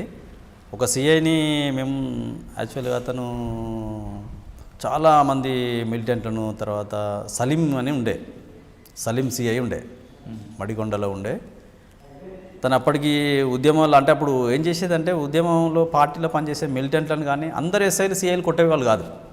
కొంతమంది ఏమో సరే ప్రభుత్వం జీతం తీసుకున్నప్పటికీ ఏది తీసుకున్నప్పుడు కూడా మాకెందుకులే అని వదిలేసేవాళ్ళు. కొట్టకపోయేటోళ్ళు ఏదైనా ఉంటే కేసు బుక్ చేసి. అయితే దీంట్లో పర్టికులర్గా కొంతమంది ఏం చేసేదంటే ఏ ఒక్క మిలిటెంట్ దొరికినా, ఆర్గనైజర్ దొరికినా బాగా కొట్టేది, కొంతమందిని ఏమో చంపేది. దాంతో ఏమైందంటే మేము ఈయనే బాగా సలీం సిఐ అని బాగా మంది చంపిండు ఆయన. కొంతమంది ఎన్కౌంటర్లు చేసిండు. తర్వాత ఏ మిలిటెంట్ దొరికినా కూడా తను ఇంట్రాగేషన్ చేయడం. తర్వాత అప్పుడు మడికొండకు ఒక పేరు కూడా ఉండే. అది దాదాపు ఇండియాలోనే అప్పుడు అంటే నక్సలైట్ పార్టీలల్లో ఏ పోలీస్ స్టేషన్ పోయినా పర్లే కానీ మడికొండ పోలీస్ స్టేషన్ పోవద్దు అనేటువంటిది ఒకటి ఉండే. ఎందుకంటే ఆ స్టేషన్ పోయిందంటే ఇక వాడు మనిషిలాగా బయటికి రాడు. ఇక ఓ దొంగ కావచ్చు, నక్సలైట్. అప్పుడు ప్రధానంగా దొంగతనాల కంటే కూడా మెయిన్ ఏంటంటే నక్సలైట్ పార్టీలను చాలామందిని విపరీతంగా మడికొండ పోలీస్ స్టేషన్లో వేసి కొట్టిండు అన్నట్టు. అట్లా ఏంటంటే తనని చంపాలనుకున్నాం అన్నట్టు. పార్టీ డిసిషన్ అంటే మా డిసిషన్ ఏముండదు. అది ఎక్కడ దొరుకుతాడు అతను. అప్పుడు మాకు స్పెసిఫిక్ ఏంటంటే ఒక టర్న్ అవుతుంది. అప్పుడు వరంగల్ టౌన్ ఉంటుంది, టౌన్ నుంచి మడికొండకు వస్తాడు అతను. మడికొండ నుంచి అప్పుడు సర్కిల్ ఇన్స్పెక్షన్ ఆఫీస్ వచ్చేసి గన్పూర్. అయితే డైలీ అతను గన్పూర్ వెళ్తాడు. అయితే గన్పూర్ వెళ్తాడు కానీ గన్పూర్లో మడికొండ స్టేషన్ నుంచి ఎప్పుడు వస్తాడో కూడా తెలియదు. గన్పూర్కి కంపల్సరీ అప్పుడు వాళ్ళు వెళ్ళేది, డైలీ కంపల్సరీ వెళ్ళేది అన్నట్టు. దాంట్లో భాగంగా ఏంటంటే ఆశన మేము రెక్కి చేసుకున్న తర్వాత అసలు ఒక టర్నింగ్ మీద హోటల్ ఉంటుంది అక్కడ. హోటల్ ఉంటే ఆ హోటల్ దగ్గరనే చంపేయాలనుకున్నాం. అప్పుడు మాకేంటంటే మేమిద్దరం రెడీగా ఉన్నాము. ఇంకొక పర్సన్ వచ్చేసి మాతో డేర్ చేసేటువంటి ఒక పర్సన్ ఉన్నాడు. తనను ఏం చేస్తారంటే అక్కడ అందరూ ఐడెంటిఫై చేస్తారు. తను కూడా ఎందుకు ఐడెంటిఫై చేస్తారంటే హైట్ ఉండేది బాగా. ఒక ఎక్స్చేంజ్ ఫైర్లో అంటే సబ్ స్టేషన్ గాలిపెట్టేటప్పుడు తను కూడా గాలిపోయి అంతా ఇక చూడంగానే గుర్తుపట్టే విధంగా ఉన్నాడు అన్నట్టు. డేర్ పర్సన్ ఉండే. అట్లా వెళ్ళి అంటే జేబులోకించి పోయేటప్పుడే యాక్షన్ చేద్దాం అనుకున్నాం. మళ్ళీ అప్పటికి ఏమైతుందంటే ఇద్దరం అవుతున్నాం కాబట్టి నలుగురు అప్పుడు గన్మెన్స్ ఉంటారు. నువ్వు సిఐని కొట్టేస్తావు, నేను గన్మెన్లో కొట్టేస్తారు, కానీ మరి మిస్ అయితే ఎదురుగా వచ్చేటువంటి వ్యక్తి కూడా ఉండాలి కదా. అప్పుడు అని చెప్పి అది క్యాన్సిల్ చేసి ఒక ల్యాండ్ మ్యాన్ కోసం పెట్టినాం. ల్యాండ్ మ్యాన్స్ కోసం పెట్టిన తర్వాత మెసేజ్ అంటే మాకు సిగ్నల్ ఇచ్చే స్కౌట్ని పెట్టుకున్నాం మేము. అతను ఏం చేశాడంటే అప్పటికప్పుడు మళ్ళీ ఓ మినిస్టర్ ప్రోగ్రామ్ జరుగుతుంది. ఆ సిఐని చంపడం క్యాన్సిల్ చేసి మినిస్టర్ కూర్చున్నాం. అట్లనే ఇక కూర్చున్నాము. తర్వాత మాకు ఆ మినిస్టర్ యాక్చువల్గా చచ్చిపోయేటాడు. ఫస్ట్ అతన్ని మేము చంపద్దు అనుకున్నాం, ఒక దళితుడు కాబట్టి. ఫస్ట్ నా చేతికి దొరికాడు ఒకసారి, నేను ఆర్గనైజేషన్లో ఉన్నప్పుడే చేతికి దొరికిండు. ఆ పార్టీ ఏంటంటే దళితులను చంపద్దు, ప్రజాప్రతినిధి అయినప్పుడు, ఎమ్మెల్యేగా అయినప్పుడు కూడా, ఒక సర్పంచ్ అయినా ఎవరినైనా కూడా దళితులను చంపితే మనం ఎవరి కోసం కొట్లాడుతున్నాం అనేటువంటిది ఒకటి ఉంటుంది అని చెప్పి మా చేతికి దొరికిండు అతను. అయినా వదిలేసిన. ఎందుకంటే ఒక పార్టీ యొక్క నిర్ణయానికి కట్టుబడి ఉండాలని. అదే అయిన తర్వాత ఆయన మినిస్టర్ అయిన తర్వాత అప్పుడు చాలామందిని ఆయన కూడా స్వయంగా కొంతమందిని ఎన్కౌంటర్ చేయించిండు. అప్పుడు పార్టీ ఏంటంటే ఇక దళితుడు అయినా వదిలిపెట్టద్దు, చంపాలైనా అనేది కూడా నిర్ణయం తీసుకున్నది. అప్పుడు ఏంటంటే జస్ట్ మాకు స్కౌట్ ఇన్ఫర్మేషన్ ఇచ్చేటైనా మిస్ చేసిండు, లేకపోతే అతను ఆ రోజు చనిపోయేవాడు. అయితే మళ్ళీ రిటర్న్ కోసం మేము ఏం చేసినామంటే ఒక ఓపెనింగ్ కార్యక్రమాన్ని పోతున్నాడు అతను. ఓపెనింగ్ కార్యక్రమం పోతున్న క్రమంలో తెలిసిపోయింది అక్కడ ఓపెన్ అవుతుంది, మిస్ అయిపోయిండు. కాబట్టి మేము అప్పటికప్పుడు ఒక లెటర్ కూడా రాసుకున్నాము. మేము అంటే టైంలో వితిన్ సెకండ్లో ఆశను నేను ఏం చేసినామంటే ప్లాన్ చేంజ్ చేసుకున్నాం. ఇక చేంజ్ చేసుకొని రిటర్న్ అయితే కంపల్సరీ వస్తున్నాడు పోడు, మనం ఇక్కడనే కూర్చొని కొట్టేద్దామని చెప్పి అనుకున్నాం. ఈలోపు మా స్కౌట్ ఎవరైతే ఇన్ఫర్మేషన్ ఇచ్చినాడో మా ఇన్స్ట్రక్షన్స్ కాదని చెప్పి రోడ్డు మీద పోయిండు. రోడ్డు మీద పోయేసరికి ఏంటంటే వచ్చిపోయే హైవే దాని మీద ఏమైందంటే నన్ను గుర్తుపట్టింది వేరే వాళ్ళు, ఎవరో పోలీసులకు చెప్పిండ్రు. చెప్పేసరికి ఏం చేసిందంటే మేము అప్పటికి అనుకున్నాం ఒక జీప్ వచ్చేసింది, అంబాసిడర్ కార్ వచ్చింది ఒకటి. అంబాసిడర్ కార్ వచ్చేసి మేము కరెక్ట్గా ఏదైతే ప్లేస్ మీద పెట్టామో ల్యాండ్ మ్యాన్స్ ఆ ప్లేస్ మీద కూర్చున్నది. టాయిలెట్ ఇట్లా పోస్తున్నాడు. చెప్పేశాను, అన్న అది ఖచ్చితంగా అది పోలీస్ వెహికల్, అది మనోడు ఎక్స్పోజ్ అయినట్టున్నాడు రోడ్డు మీద, మరి వెనక మనకు ట్రాక్ ఉంది, ఒకవేళ ఇది ఖచ్చితంగా మనం అనుకుంటే మాత్రం మనం వెనక నుంచి చుట్టుముడితే ముందు నుంచి పెడితే మనం పోలేము, మరి ఏం చేద్దామని చెప్పేసి ఒక డిసైడ్కి వచ్చినాం. ఇంతలో మాట్లాడుకున్న క్రమంలో పోలీస్ జీప్ వచ్చింది. అయితే మేము అనుకునేది అంటే పోలీసు వాళ్ళని చంపద్దు అని చెప్పి మాకు చంపే అవకాశం ఉండే. చంపే అవకాశం ఉన్నప్పుడు ఏంటంటే మేము దాన్ని విత్డ్రా చేసుకొని అక్కడి నుంచి మేము వెళ్ళిపోయినాం. ఇక తర్వాత ఏంటంటే మళ్ళీ వాళ్ళ కరెక్ట్ ఇన్ఫర్మేషన్ ఉన్నది కాబట్టి వాళ్ళు ఏం చేసిందంటే మళ్ళీ చెక్ చేసి దాన్ని బయటికి తీసిండ్రు. మేము జస్ట్ చూస్తుండగానే తీసిండ్రు అది. అప్పుడు కనుక మేము చేస్తే ఒక 10 మంది పోలీసులు చచ్చిపెట్టారు. కానీ వాళ్ళంతా మనకు ఘటనలో మీరు ఆశన దగ్గర ఇద్దరే ఉన్నాం. చూడలేదు, మనం చూడలేదు. అంటే మేము అప్పటికి ఏంటంటే మేము వేరే రూట్లో నుంచి రోడ్డుకి అవతల సైడ్ పోయినాం. ఇటు సైడ్ ఉన్న వాళ్ళం ఏం చేసినామంటే అవతల సైడ్ వెళ్ళి ఒక చెట్టు ఉంటుంది, ఆ చెట్టు సాటి నుంచి చూస్తున్నాం మేము వీళ్ళు ఏం చేస్తారా అని చూసుకుంటూ వెళ్ళినాం తప్ప. మళ్ళీ అది ఎక్స్పోజ్ కాగానే చాలామంది వచ్చిండ్రు. కాకపోతే ఏంటంటే మేము అప్పుడు భయపడే వాళ్ళం కాదు. తర్వాత ఇంకొకటి ఏంటంటే పోలీసు వాళ్ళకి ఎట్లుండా అంటే ఆశన్న దళము బక్కన్న దళం ఉన్నదంటే మామూలు పోలీసు వాళ్ళు రాకపోయేది మా దగ్గరికి, భయపడేది. అంటే వీళ్ళు కొద్దిగా మొండోళ్ళు, అంటే మొండితనంగా ఉంటుంది, వీళ్ళు భయపడరు దేనికైనా కూడా అనేది ఒక పోలీసులకు ఒక భయం ఉండే అప్పుడు. ఆశన్న గురించి చెప్పండి సార్. మేము ఇద్దరం పరిచయం, మీ ఇద్దరు ఎప్పుడు చివరిగా కలుసుకున్నారు? మేము చివరిగా అంటే 97 అంటే అలిపిరి తర్వాత. అంతకుముందు అలిపిరి నాటికి నేను అరెస్ట్ అయ్యి జైల్లో ఉన్నాను. అంటే అలిపిరికి ప్రాణం మీకు తెలుసా? నాకు తెలియదు, ఎందుకంటే నేను అప్పుడే పార్టీ నుంచి ముందుకు వచ్చేసిన కాబట్టి అంటే అరెస్ట్ అయ్యి జైల్లో ఉన్నాము, ఇక బయటకు వచ్చేసినాం కానీ మాకు తెలియదు అది. ఆశన్న నాకు వచ్చేసి 90 నుంచి మాకు పరిచయము. అప్పుడు మేము ఫుల్ టైం అయితే తిరుగుతున్నాము. తను ఏమో టౌన్లో ఉండే ఫాతిమానగర్లో ఉండే వాళ్ళ ఇల్లు, మాదేమో దాని పక్కనే విలేజ్. అప్పటికి పోలీసులు కూడా ఏంటంటే ప్రతి విలేజ్లో ఇప్పుడు ఏదైతే కార్డన్ చర్చ్ అని చేస్తున్నారో అప్పుడు 4 గ్రామాలు కలిపి చేసేది. ఒక గ్రామం చేస్తే పోలీసు వాళ్ళు మేము దొరుకుతలేము అప్పుడు. ఫుల్ టైం అయినప్పుడు కూడా ఏంటంటే ఈ వాడకు వస్తే ఆ వాడకు పోయేది, లేదా బావుల దగ్గర పడుకునేది.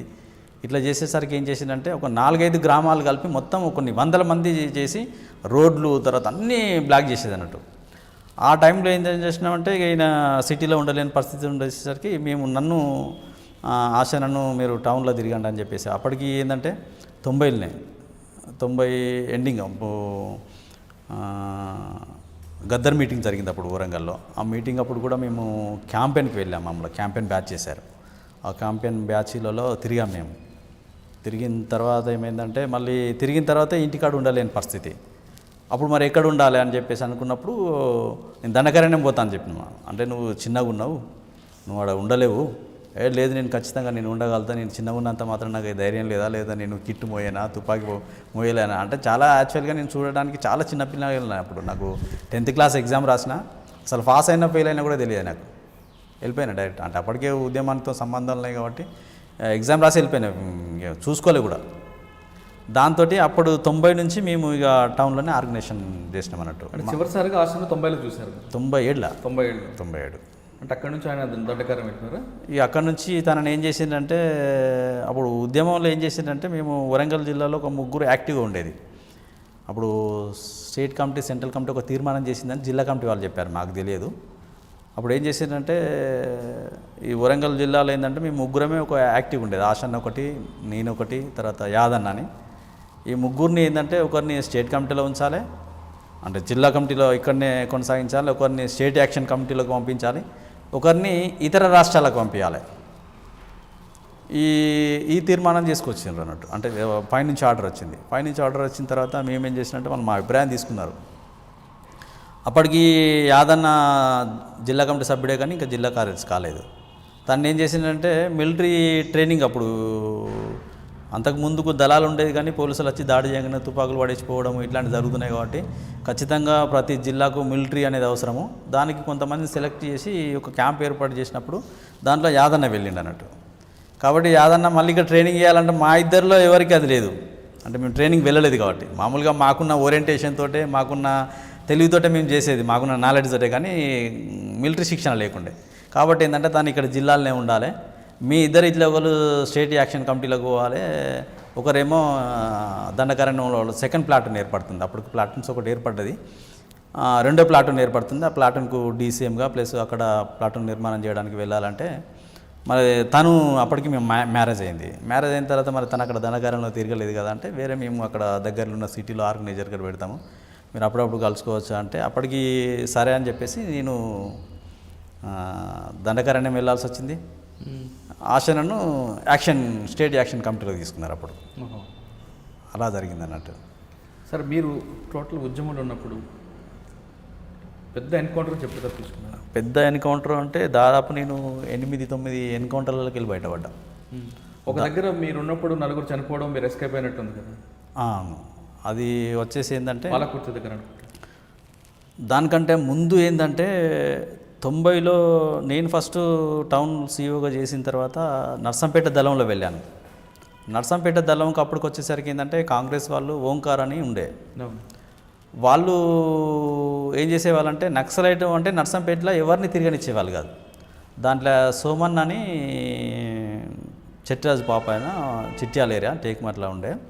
అప్పటికి తను సీఓ ఉండే నర్సంపేటకు, తర్వాత జిల్లా కమిటీ సభ్యుడేండు. ఆ దళంలోకి ఎవ్వరు పోవాలన్నా కూడా భయపడేటోళ్ళు. ఒక ముగ్గురే ఉండే, గోపన్న అని ఒకతను ఉండే, తర్వాత రమేష్ అన్న అని ఒకతను ఉండే, సోమన్న ఇంకొకనే ఎర్రమల్లి. ఇక తర్వాత అందరూ మిగతా దళాలల్లో పోవడానికి సిద్ధపడ్డారు కానీ ఆ దళంలోకి ఎవరన్నా పోవాలంటే భయపడేవాళ్ళు. దాంతో ఏం చేసిందంటే నేను పోతాను పెట్టుకున్నా, నువ్వు చిన్నపిల్ల కానీ అప్పుడు నువ్వు తిరగలేవు, ఉండలేవు, నువ్వు ఇక్కడనే ఉండు అని చెప్పేసి అంటే లేదు నేను ఇక్కడ టౌన్లో తిరగలేను ఎక్కువ కాలము. అప్పటికి తిరుగుతున్న క్రమంలో మా ఇల్లు కూడా కొట్టిండు, ఒకసారి ఇల్లు కూడా కొట్టిండు, ఇల్లంతా ధ్వంసం చేసిండ్రు. దాంతో ఏం చేసినామంటే ఒక 1 year నర్సంపేట దళంలో చేశా. నర్సంపేట దళంలో చేసిన తర్వాత ఏం చేసిందంటే ఆ తర్వాత ఏం చేసిందంటే నన్ను మళ్ళీ గన్పూర్ దళం చేసిండు. ఇప్పుడు పాలకుర్తి దళం అని తర్వాత పేరు మార్చిండ్రు, అప్పుడు గన్పూర్ దళం అని చేసిండు. గన్పూర్ దళంలో చేసిన తర్వాత ఆ సంవత్సరం ఇక్కడికి వచ్చాను నేను 93లో వచ్చిన తర్వాత ఒక దళ సభ్యుడు, అప్పుడు దళ సభ్యుడు ఉండే యాదన్న, తర్వాత జిల్లా సెక్రటరీ అంటూ తన మ్యారేజ్ పెట్టుకున్నాడు. అంటే పార్టీలో ఉన్న అతను ఒక అమ్మాయిని పెళ్ళి చేసుకోవడానికి నిర్ణయించుకున్నారు. అయితే ఆ పెళ్లి కోసం మేము పోలే, 3 దళాలు కలుసుకోవాలి టైం అప్పుడు. అది జిల్లా కమిటీ సమావేశానికి పోవాలి యాక్చువల్గా మేము. ఇక్కడికి నర్సంపేటకు పోవాలి, దళం 2 ఎన్ని రోజులైనా నడుచుకుంటూ వెళ్ళాల్సిందే. ఆ జిల్లా కమిటీ సమావేశం కోసమని మేము మీదికొండ గుట్టలు ఉంటాయి, చాలా పెద్ద ఎన్కౌంటర్ అది. ఒక ఉద్యమానికి వరంగల్ జిల్లాలో చాలా లాస్ అయిందంటే అదే మెయిన్. 90 తర్వాత పెద్ద ఎత్తున నష్టపోయి ఒక సగం మంది క్యాడరే మొత్తం లొంగిపోయినారు. ఆ టైంలో ఏంటంటే మేము జిల్లా కమిటీ సమావేశానికి పోవాలి యాక్చువల్గా, 3 దళాలు కలిసి. మళ్ళీ మాకు లెటర్ వచ్చేసింది, మా కమాండర్ వచ్చి నాగన్న ఉండే అప్పుడు, అన్నసార్ దళం వచ్చేసి ఏసోబు ఉండే. అయితే మేము జిల్లా కమిటీ సమావేశం పోయేటోళ్ళము, ఆగిపోయినాం మధ్యలో. ఆగిపోయిన తర్వాత ఎట్లాగూ కలిసినాం కదా, తోటి దళ సభ్యుంది పెళ్ళి ఉంది కాబట్టి పెళ్ళి చూసుకొని వెళ్దామని చెప్పేసి 3 దళాలు అక్కడ ఆగినాం మీదికొండ గుట్టాలలో. అది వరంగల్ జిల్లాలో పార్టీకి తర్వాత అంటే చిన్న చిన్న ఎన్కౌంటర్లు జరిగినాయి కానీ అంత పెద్ద నష్టం జరిగింది అదే ఫస్ట్ స్టార్టింగ్లో. అప్పుడు మేము 3 దళాలకు తెల్లవారు వస్తుంది, ఎటు పోలేని పరిస్థితి. వాళ్ళు ఆడ గుట్టల దగ్గరనే ఉంటాయి, మేము బావుల దగ్గర ఉన్నాము. అప్పటికి టార్చ్ లైట్ పట్టుకొని తిరుగుతూ ఉన్నారు. అంటే మేము అప్పుడు ఏంటంటే షికారు చేసేవాళ్ళు ఉండే, ఇది అడవి జంతువులను. అయితే వాళ్ళు కుందేళ్ళ కోసమని ఇట్లా షికారు చేసేవాళ్ళు ఉండే, వాళ్ళు కావచ్చు అనుకున్నాం మేము. అని చెప్పేసి మేము వాళ్ళని పట్టించుకోకుండా పోయి పెద్ద గుట్ట ఉంటుంది, ఇక తెల్లవారంగా మేము పోయి కింద ఆగినాము. ఆ 3 దళాలు కలుసుకున్నాం. అప్పటికి కలుసుకున్న తర్వాత నైటు ఆశననే సెంటర్ ఉన్నాడు అప్పుడు. కలుసుకోగానే ఆశన్న సెంట్రీ ఉన్నాడు, తన సెంట్రీ మారుతూ నేను సెంట్రీలోకి ఎక్కాలి. మాది 2 వేర్వేరు దళాలు అయినప్పటికీ కూడా కలుసుకున్న తర్వాత అప్పటి వరకు కంటిన్యూగా ఎవరు చేసిందో మేము సెంట్రీ రాసుకోవాలి. సరే ఇప్పుడు ఎవరైతే చేస్తే అనుకొని తన దళం నుంచి వాళ్ళ ఏరియా కాబట్టి ఫస్ట్ తన దళ సభ్యుడే అప్పటికి దళంలో సెంట్రీ ఆయనకే పడ్డది. తర్వాత నన్ను లేపిండు. నన్ను లేపేసరికి మేము చేంజ్ అవుతున్నాం. అప్పటికి తెల్లారి గట్ల 5 అవుతుంది, 5 నుంచి 6 మధ్యలో అవుతుంది. చేంజ్ అవుతున్న క్రమంలో ఇట్లా వంగుకుంటూ వస్తున్నారు. అరే ఏంటి పందులు, అడవి పందులు అనుకున్నాం ఫస్ట్. అడవి పందులు అయితే ఇట్లా ఎందుకు వస్తాయి, అవి ఊరుకొస్తాయి. కాదు కొద్దిగా పర్టికులర్ అని చెప్పేసి చూసినాం. మేము ఇద్దరమే చూసాం ఫస్ట్. చూసిన తర్వాత ఇక ఫైరింగ్ ఓపెన్ చేసాం. మేమే ఫస్ట్ ఫైరింగ్ ఓపెన్ చేసిన తర్వాత ఆశను కూడా ఫైరింగ్ ఓపెన్ చేశాడు. ఈలోపు వాళ్ళు కొద్దిగా గందరగోళానికి గురయ్యారు. కానీ మేము ప్లేన్ ఉంటేనేమో చాలామంది తప్పించుకునే వాళ్ళం. తర్వాత ఏమైందంటే ఇక మాకు గుట్ట తప్ప వేరే గత్యంతరం లేదు. ముందు సైడు మొత్తము పోలీసు, వెనక సైడ్ మొత్తం గుట్ట. ఆ గుట్టే వెక్కిపోవాలంటే వీళ్ళు ఫైర్ చేస్తే మాకే తాకుతున్నాయి. అప్పుడు ఒక 3 దళ సభ్యులకు చనిపోయినారు. దాంట్లో అందరూ పారిపోయారు మా దళంలో ఉన్నటువంటి వాళ్ళు, ఒక 4 తప్ప. మేము 4 3 రోజులు ఆ గుట్టలలో సొరికెలలో పైన పోలీసులు, కింద మేము. వాటర్ లేదు, తిండి లేదు, ఏమీ లేదు. 3 రోజులు ఆ గుట్టలలోనే ఉన్నాం. సొరికెలలో ఉంటే బాంబులు వేసేవాళ్ళు, అంటే మేము వాళ్ళ లోపలనే ఉంటే చనిపోవాలనేది. అట్లా 2 రోజులు ఉన్నాం మేము. మా దగ్గర తూటాలు అయిపోయినాయి ఫైర్ చేయడానికి. నేను అప్పుడు దళ సభ్యున్నే. మా కమాండర్ ఏమో ఇంకో దిక్కు వాళ్ళ మీదకి ఎదురు దాడి చేసుకుంటూ తప్పించుకొని పోయిండు. అంటే అక్కడ చేసింది నాగన్న, ఏసోబు, తర్వాత నేను, ఇంకొక దళ సభ్యుడు తప్ప మిగతా వాళ్ళందరూ పోయిండు. అయ్యో. ఇక 2 రోజులు ఉన్నాం. అది పెద్ద ఎన్కౌంటర్. ఇక అప్పుడు ఆ దళం నుంచి పారిపోయేటువంటి వాళ్ళు కూడా ఏంటంటే తెల్లవారింది, మొత్తం కంప్లీట్ తెల్లవారింది. బయటికి వెళ్ళిపోతూ ఉంటే డ్రెస్సులలో ఉంటే ఎక్కడ చూసినా పోలీసే, కొన్ని వందల మంది పోలీసులు. ఒక దళ సభ్యురాలు అయితే దారుణమైన పరిస్థితి, మొత్తము యూనిఫామ్ ఉంటే తను ఇక చెప్పలేని బట్టలు మొత్తం విడిచేసి దన్న ఏం చేసిందంటే, మన డ్రెస్సులు ఉంటే ఏమవుతుంది పట్టేసి చంపేస్తారు. టక్కున ఏం చేసిందంటే తను వ్యవసాయ కూలీలు వచ్చారు. ఆ వ్యవసాయ కూలీలు వస్తే వాళ్ళ చీరలు ఇప్పి తను కట్టుకోవడానికి ముందు ఏంటంటే ఆ బట్టలు ఇప్పేసి చొప్పగుల్లో వచ్చింది. వచ్చిన తర్వాత మళ్ళీ కొద్దిగా పోలీసు వాళ్ళు అటు పోయిన తర్వాత వాళ్ళ డ్రెస్సులు ఇప్పించిస్తే తను కట్టుకొని మళ్ళీ బయటకు వచ్చేసింది. అది చాలా పెద్ద ఎన్కౌంటర్ అన్నట్టు. దాని తర్వాత దాని కంటిన్యూగా ఏమైందంటే నాగన్న అని మా కమాండర్ ఉండే కదా, తను వచ్చేసి ఏరియాకి వచ్చేసిండు. ఏరియాకి వచ్చేసిన తర్వాత ఏంటంటే అప్పటికే మా దళంలో అప్పుడు అంతకంటే ముందు ఒక అతను 91లోనే ఒక అతను దళ సభ్యుడు అరెస్ట్ అయినప్పుడు ఆయన ఏం చేసిందంటే ట్రీట్మెంట్ కోసమని హైదరాబాద్కు తప్పంచ పట్టుకొని వచ్చాడు. అది యాక్చువల్గా అతను పట్టుకొని రావాల్సిన అవసరం లేదు, కానీ ఏదో అప్పుడు పార్టీ ఇట్లా తీసుకున్నదో తెలియదు. అరెస్ట్ అయిన తర్వాత హైదరాబాద్ జైల్లో ఉండే తనను పోలీసు వాళ్ళు ఏం చేసినట్టే కోవర్ట్గా మార్చిండు. అప్పుడే తను ఏం చేసిందంటే మేము అప్పటికి అబ్జర్వేషన్ చేయకపోయేసరికి ఏం చేసినట్టే నాగన్నను నేనే మిగిలినాం. ఆశన్న ఒకటి ఇట్స్ వైపు నుంచి. అయితే అప్పుడు మాకు టౌన్ నుంచి కొద్దిగా పరిచయాలు ఉన్నాయి కాబట్టి మేము అంత చెదిరిపోయింది కదా, దళాలు కలుసుకునే పరిస్థితి లేదు. అప్పుడు అనుకోకుండా మళ్ళీ మేము ఆశన టౌన్లో మేము తిరిగినాం కాబట్టి అక్కడ కలుసుకోగలిగినాం. ఇక్కడ నుంచి పారిపోయిన వాళ్ళందరినీ మేము క్యాచ్ చేసి మళ్ళీ టౌన్లో పెట్టి మళ్ళీ దళంగా జిల్లా కమిటీకి అప్పచెప్పినాం మేము. ఈ చెప్తున్న క్రమంలో ఏంటంటే ఎవరైతే ఈ కోవర్ట్ ఉన్నాడో ఆ నాగన్నను పట్టించేసిండు. ఆయన చనిపోయిండు. ఆయన అసలు నేను తన్ని మళ్ళీ జిల్లా కమిటీ ఏం చేసిందంటే వెపన్ గీపన్ అక్కడనే వదిలేసి సివిల్ అయినా పర్లే అని తీసుకొని వచ్చేసి అని చెప్పేసి నన్ను పంపించిండ్రు ఇది ఫారెస్ట్ తీసుకెళ్ళాలని. నేను లెటర్ ఇచ్చేసి మళ్ళీ తీసుకెళ్దామన్న టైంలో ఈయన తీసుకురాలేదు. ఈలోపు అనుకోకుండా పోలీసు వాళ్ళు ఏం చేసిందంటే వేరొక అతను చనిపోతే దాని గురించి పంచనామా కోసం వచ్చిందని చెప్పి అన్నారు. అది ఇప్పటికి కూడా క్లారిటీ లేకుండే దాని మీద ఏందనేది కూడా. అంటే ఒక ఘటనలో 4 చనిపోయారు, ఒక ఎస్కేప్ అయింది నేను ఒక్కనే. అప్పుడు ఇదే కంటిన్యూలో ఏం జరిగిందంటే దళం మొత్తం డిస్టర్బెన్స్ అయిపోయింది. నేను ఒక్కడే మిగిలినాను. ఉన్న దళ సభ్యులందరూ సరెండర్ అయ్యారు. దీని తర్వాత ఏంటంటే మా కమాండర్గా శ్రీమన్నారాయణ వచ్చాడు. శ్రీమన్నారాయణ వచ్చిన తర్వాత తను ఆర్గనైజేషన్గా నేను బయటికి పోవాలన్నా అంటే మిలిటెంట్లను మాట్లాడాలి, క్యాడర్ను, తర్వాత తిండి తీసుకురావాలన్నా, అన్నం తీసుకురావాలన్నా, దళానికి బాట చూపించాలని నేను ఒక్కడే మిగిలిపోయినా. ఆ క్రమంలో ఏం చేసినామంటే ఐలో అనే ఒక విలేజ్ ఉండే. ఆ విలేజ్లో ఏం చేసినామంటే నేను దళమంతా ఒక దగ్గర మాకు ప్లేన్ అంటే చిన్న చిన్న ఊరేళ్ళల్లో తప్ప వేరే మొక్కజొన్న చేన్లు లేకపోతే మిరప తోటలల్లో ఇలానే ఉండేది అన్నట్టు. అయితే మేమంతా అక్కడ పొద్దున్న దాకా ఆగినాము. ఆ రైతు ఏం చేసిందంటే మేము మాకు యాక్చువల్ కూడా ఏంటంటే రైతుల సహకారం బాగుండే. మేము ఎక్కడ మాది మైదాన ప్రాంతమైన 20 మంది 30 మంది రైతులకు తక్కువ ఎవరు చూడకపోయేది మమ్మల్ని. అయినా కూడా మా ఇన్ఫర్మేషన్ ఇవ్వకపోయేది ఎవరికి కూడా. మేము ఎక్కడ ఆగినా కూడా చుట్టుపక్కల బావిలు అందరికీ తెలిసేది దళం వచ్చేసింది. కానీ ఎవరు కూడా మళ్ళీ మా దగ్గర ఉంచుకునే వాళ్ళం కాదు.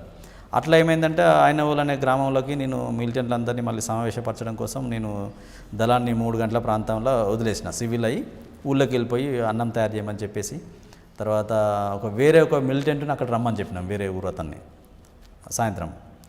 ఇక నేను అక్కడ చెప్పేసి దళం దగ్గర నుంచి వెళ్ళిపోయినా. ఆ రైతు ఏం చేసిందంటే మొక్కజొన్న కంకులు కాల్చిండు. కాల్చిన తర్వాత వీళ్ళందరూ తిన్నారు. అప్పటికి ఏంటంటే ఈ పోలీస్ నిర్బంధం బాగా అయిపోయి వెపన్స్ చూటాలు సరిపోవట్లేదు. ఎక్కడైనా ఫైరింగ్ జరిగితే అప్పుడు 20, 10 ఇచ్చేది. ఒక ఏకే ఉన్న వాళ్ళకు 2 మ్యాగజైన్స్ తప్ప ఇంకా వేరే ఉండకపోయేది. దాంతో ఏంటంటే పోలీసుల దగ్గర 100 తూటాలు ఉండి మనకు సరిపోతలేవు. మరి తూటాలు మనం సమకూర్చుకోవాలంటే కష్టం కాబట్టి మీరు గ్రైనేడ్స్ ప్రతి ఒక్క దళ సభ్యుడు కట్టుకోవాలి, 2 గ్రైనేడ్స్ కట్టుకోవాలి అనేది ఒక పార్టీ ఆదేశాల ప్రకారంగా ప్రతి ఒక్కరికి 2 గ్రైనేడ్స్ అదనంగా తుపాకీతో పాటు.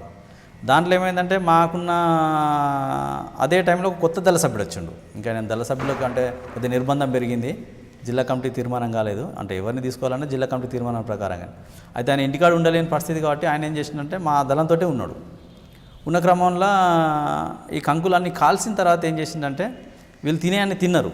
తిన్న తర్వాత ఆయన తుపాకీ, కిట్టు, చేతిలో సంచి, ఈ గ్రైనేడ్స్ ఉండేసరికి ఏం చేసిందంటే అది కింద పడిపోయింది. బండ ఉంటుంది, వీళ్ళు ఊరల నుంచి బయటకు వచ్చిన తర్వాత బండ ఉంటుంది.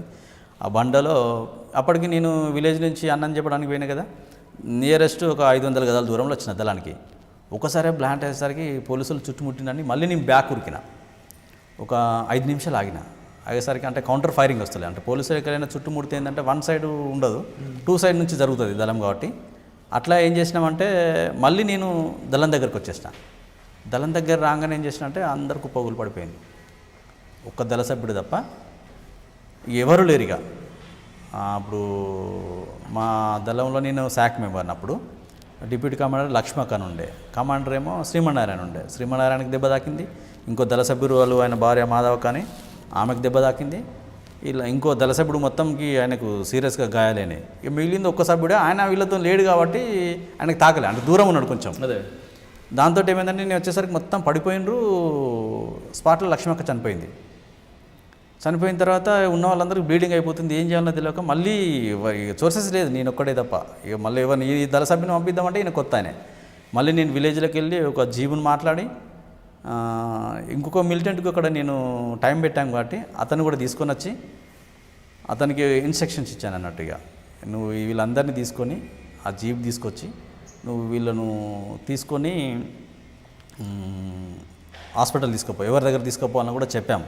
మనకు అంటే టెక్నికల్స్ కొన్ని కాబట్టి ఏంటంటే చెప్పిన తర్వాత తను జీప్లో తీసుకొని ఐనోల్ నుంచి వర్ధనపేట పోయింది. హైవే రోడ్ నుంచి పోవాల్సింది, ఇక వేరే దారి లేదు. అది వర్ధనపేట పోగానే ఏమైందంటే జీప్ ఖరాబ్ అయింది నైట్లో. ఆ నైట్లే ఖరాబ్ అయిన తర్వాత వాళ్ళని ఏం చేయాలి, మళ్ళీ డ్రెస్లో ఉన్నారు, మళ్ళీ సివిల్ డ్రెస్ కూడా లేదు. మళ్ళీ వేరే తనకు కొంత ఆ ఏరియా మీద పట్టుంది, అతని ఆ ఏరియానే కాబట్టి మళ్ళీ ఇంకో జీప్ మాట్లాడి అందులో వేసిన తర్వాత మార్గ మధ్యలో పోయేసరికి తెల్లవారింది. తెల్లవారేసరికి ఏం చేయాలని అర్థం కాలేదు తనకి. హాస్పిటల్ పోలేని పరిస్థితి. జీప్ అతను రానని మొండికేసిండు. ఇంకొక జీప్ అతను మళ్ళీ ఏం చేసిందంటే తన వ్యక్తిగతంగా అంటే తన నిర్ణయం తీసుకొని, కమాండర్ కొద్దిగా మంచిగా ఉన్నాడు, తను ఏం చేసిందంటే ఒక తోటలు ఉందామని చెప్పి రోడ్డు కానుకొని ఉన్న తోటలో ఉండేసింది. వీళ్ళు హైవే రోడ్డు కానుకునే తోటలనే ఉన్నారు ఏమన్నా కానీ అని. అప్పటికి మా దగ్గర ఒక దళ సభ్యురాలు చనిపోయింది. ఆడ వీళ్ళతో పోయిన దళ సభ్యుడు కూడా చచ్చిపోతే ఆ తోటలనే పాతి పెట్టింది. అంటే మేము తర్వాత అడిగినాం, మరి అతన్ని ఏం చేశారు మీరు అంటే, ఇక మనం అక్కడ పోయి చేయలేని పరిస్థితి. వెంటనే ఏం చేసినామంటే ఈ దళ సభ్యురాలని ఈ డిప్యూటీ కమాండర్ లక్ష్మక్కను మేము వాళ్ళ ఇంటికి అప్పచెప్పలేని పరిస్థితి. ఎందుకు అంటే నిర్బంధం. ఈమెకు బాంబు వేలింది చనిపోయిందని తెలిస్తే మొత్తం హాస్పిటల్లో చుట్టూ ఎంక్వైరీ చేస్తారు, మిగతా వాళ్ళ ప్రాణాలకు ప్రమాదం అవుతుంది అని చెప్పేసి మేము ఆ రాత్రి ఎడ్ల బండిలో కట్టుకొని తీసుకెళ్ళాం. ఆ దళ సభ్యుడు నేను ఇద్దరం కలిసి బీరన్న అని మొగుల్చేర్లో ఉండే అతను నేను కలిసి ఏం చేసినామంటే ఎడ్ల బండిలో కట్టుకొని కిట్లు, తుపాకులు తర్వాత తీసుకొని వెళ్ళి ఇంకొక విలేజ్ పక్కకు పోయిన తర్వాత అక్కడ రైతు ఏం చేసిందంటే మమ్మల్ని అందరం చూసి ఒక పార అడిగినాం మేము, గడ్డపార. ఇప్పుడు మనం పాతి పెట్టాలి కదా, ఏం చేయలేము, ఎవరిని పిలవలేము, కుటుంబానికి అప్పచెప్పలేము. తన భర్త అప్పటికి డీసీఎం కడారి రాములు అని, కానీ తనకు కూడా చెప్పలేని పరిస్థితి, కమ్యూనికేషన్ లేదు. ఏదైనా కానీ మనం అని చెప్పేసి ఓన్గా కొద్దిగా నిర్ణయం తీసుకొని ఒక వాగులో పాతి పెట్టే క్రమంలో రైతు మాకు ఇబ్బంది పెట్టిండు. మళ్ళీ నువ్వు అసలు ఎవరిని చంపిండు, ఎవరిని బాధ పెడతాను మీరు? అరే మేము పర్సన్ అయినా మరి ఈయనకెట్లా తెలుసు? ఆహా ఈయన ఏదో ఉత్త క్యాజువల్గా అంటున్నాడు, అట్లా కాదు మాది వేరే ఒక సామాన్ ఉన్నది ఇక్కడ దాచుకుంటాం మేము, నీకేం ఇబ్బంది లేదా అంటే ఇక మేము అతను మాయబడి వస్తున్నాడు. ఇక ఉన్న ఇద్దరిలో ఏం చేసినామంటే లోతు తవ్వి పెట్టాలి కదా. తను కొద్దిసేపు రైతు దగ్గర ఉంటే నేను పోయి తవ్వడం, నేను కొద్దిసేపు తవ్వితే తను ఇట్లా చేసిన తర్వాత ఏమైందంటే ఇక అయిపోయింది. ఈలోపు ఈ శ్రీమన్నారాయణ ట్రీట్మెంట్ అంతా అయిపోయి మా దళం దగ్గరికి వచ్చే ముందు ఆయన పార్టీ ఇన్స్ట్రక్షన్లు కాకుండా వ్యక్తిగతంగా ఒకరిని కలుద్దామని పోయేసరికి వాళ్ళు ఇన్ఫర్మేషన్ ఇచ్చి పట్టించాం. తనని తీసుకొచ్చి జనగాం దగ్గరనే ఒక పెంబర్తి దగ్గర చంపేశారు. దీని తర్వాత ఏంటంటే మేము ఇద్దరమే ఉన్నాం కాబట్టి మాకు ఇప్పుడు వీళ్ళని తీసుకుపోయినా మిలిటెంట్ ఉన్నాడు కదా, తనను కూడా మేము మాతో ఉంచుకున్నాం. ఎందుకంటే మళ్ళీ నువ్వు పోయి వాళ్ళు మా దగ్గర రాకముందుకు మళ్ళీ నువ్వు ఎక్కడున్నారో చెప్తే ఇబ్బంది అవుతుంది అని మాతోనే ఉంచుకున్న తర్వాత ఏమైందంటే ఈ ఎట్లా ఎన్కౌంటర్ చేసిండ్రు, ఇది శ్రీమన్నారాయణ దొరికి ఎన్కౌంటర్ చేసిండ్రు. చేసిన తర్వాత అప్పుడు మేము ఏదో ఒకటి నిరసనగా యాక్షన్ చేయాలి. అంటే ఈ దగ్గరలో ఏమున్నది పాలకుర్తిలో అప్పుడు ఎంఆర్ఓ ఆఫీస్ ఉండే, అంటే అప్పుడు ప్రభుత్వ ఆస్తులను ఎందుకు ధ్వంసం చేయాలంటే నిరసన కోసమే. అలా భాగంగా ఏం చేసినామంటే మేము ఆ 20 అనే ఒక గ్రామాన్ని ఎంచుకున్నాం మేము ఆ దగ్గరలో ఉన్నటువంటి వాటిల్లో. ఒక మిలిటెంట్ కలిశాడు, మరి ఇట్లా మనము సాయంత్రం చేద్దాము అని చెప్పేసి మరి ఎక్కడ ఉందాం ఏంది ఉన్నదే సెంట్రీ, బయట ఎక్కడ ఉన్నా కూడా సెంట్రీ ఉండాలి, ముగ్గురమే కాబట్టి ఈ సెంట్రీ చేయాలంటే కష్టం. మరి ఎక్కడైనా మనం ఉందామా అంటే ఏం చేసిందంటే ఒక దగ్గర ఉంచుదామని చెప్పి తీసుకుపోయి అక్కడ ఉంచిండు. తను ఎప్పుడో పోలీసులకు పోయిండంటే ఆ విషయం మనకు తెలియదు. అయితే మేమేం చేసినంటే ఆయన అక్కడ ఉంచుదాం ఇక్కడ ఉంచుదామంటే సరే మేము ఉంటాం లేదని మేము ఎక్కడొక దగ్గర ఉంటాము, నువ్వేం చేయంటే సాయంత్రం వరకు నువ్వు పాలకుర్తికి వెళ్ళి ఒక 10-15 లీటర్ల డీజిల్ పెట్రోల్ తీసుకొని వచ్చేస్తే, ఎందుకంటే మన శ్రీమన్నారాయణ చనిపోయిండు, మన కమాండర్ చనిపోయిండు, దాన్ని నిరసనగా ఇప్పుడు మనం దూరం వెళ్ళి ఎక్కడ చేయాలని కూడా కష్టం ఉంది, మన దళం కాబట్టి ఖచ్చితంగా మనం ఏదో ఒకటి చేయాలి మనం అని చెప్పేసి మేము ఆయనను పంపిస్తే ఆయన సాయంత్రం తేలేదు. సాయంత్రం యాక్షన్ చేద్దాం అనుకున్నది ఫెయిల్ అయింది. మళ్ళీ తెల్లారి ఏం చేసినామంటే మళ్ళీ ఎక్కడ పోయి చేయాలన్నా కూడా కష్టమే. ఆయన ఏదో కారణం చెప్పిండు, కారణం చెప్తే మేము సరేలేని నమ్మేసినాం మనం. తర్వాత ఈ ఎన్కౌంటర్ అయిన తర్వాత అతను ఇన్ఫార్మర్గా మారిండని తెలిసింది. అప్పుడు మళ్ళీ తెల్లారి రోజు ఏం చేసినామంటే సరే ఇవాళ ఎట్లా మిస్ అయిపోయింది కదా, నైట్ మనం బయట ఉండలేము, నిన్ననే బయట ఉంటే ఇబ్బంది అయింది అని చెప్పేసి ఏదైనా ఒక ఇంట్లో ఉంచంటే ఒకరి రైతు ఇంట్లో ఉంచిండ్రు. ఆ రైతు ఇంట్లో ఎందుకు ఉంచిందంటే వాళ్ళు ఏదో సమస్య ఉన్నదట, ఎప్పటి నుంచో చెప్తున్నాడు వాళ్ళ సమస్యను సాల్వ్ చేయాలి మాట్లాడాలంటే, భార్యాభర్తల పంచాయతీలో భార్య రావట్లేదు, మీరిద్దరు అంటే వాళ్ళని భార్యని కౌన్సిలింగ్ ఇచ్చి మాట్లాడితే వస్తుంది అని చెప్పి అంటే సరే వాళ్ళ సమస్య కూడా మాట్లాడినట్టుంటుంది, ఎప్పుడు అంతకుముందు నుంచి చెప్తున్నాడు కానీ మనం పట్టించుకోలేదు. ఆ విధంగా రైతు ఇంట్లోకి వెళ్ళారు. రైతు ఇంట్లోకి వెళ్ళిన తర్వాత ఏంటంటే పొద్దున మంచిగా ఉన్నాము. మధ్యాహ్నం ఈయన ఏం చేసిందంటే అతను ఆ ఊళ్ళో ఇతను పోకుంటే వేరే ఒక అతనికి ఇన్ఫర్మేషన్ ఇస్తే ఆయన డైరెక్ట్ వరంగల్ పోయి పోలీసులకు చెప్పిన తర్వాత అప్పుడు ఓఎస్డీ ఎవరు ఉండే అంటే ఉమేష్ చంద్ర ఉండే. అప్పుడు ఈ గ్రేహండ్స్ దళాల కంటే ముందు కూడా ఏంటంటే బ్లాక్ కమాండో ఫోర్స్ అని చెప్పి ఒక సపరేట్ శిక్షణ ఎస్ఎస్ ఫోర్స్ అని ఒక ఫోర్స్ జిల్లా సపరేట్ నక్సలైట్ల కోసం అనేది ఒక స్పెషల్ పార్టీ. అప్పుడు ఈ సపరేట్ వాళ్ళ శిక్షణ ఇచ్చింది, మామూలు పోలీసులు అయితే దళాల మీద అటాక్ చేయలేకపోతున్నాయి అని చెప్పేసి. ఆ కొత్తగా తయారైనటువంటి టీం ఏంటంటే మేము మధ్యాహ్నం 3 అయింది, పొద్దున ఉన్నాము, మధ్యాహ్నం 3 అయింది. 3 గంటలకు ఏం చేసిందంటే ఒక పోలీస్ జీప్ వచ్చేసింది ఊళ్ళోకి. జీప్ వచ్చేసిందంటే ఊరవతలకి వెళ్ళిపోయింది.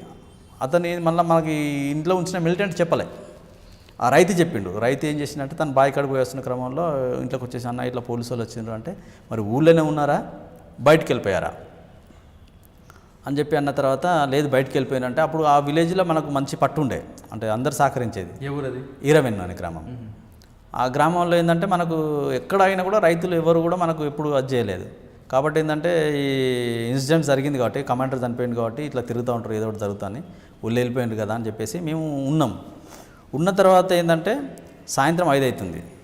5-6 మధ్యలో ఏం చేసిందంటే మన దగ్గర ఎవరైతే ఈ మిలిటెంట్ మనలో ఇల్లు ఉంచిండో వాళ్ళ అన్న వచ్చేసి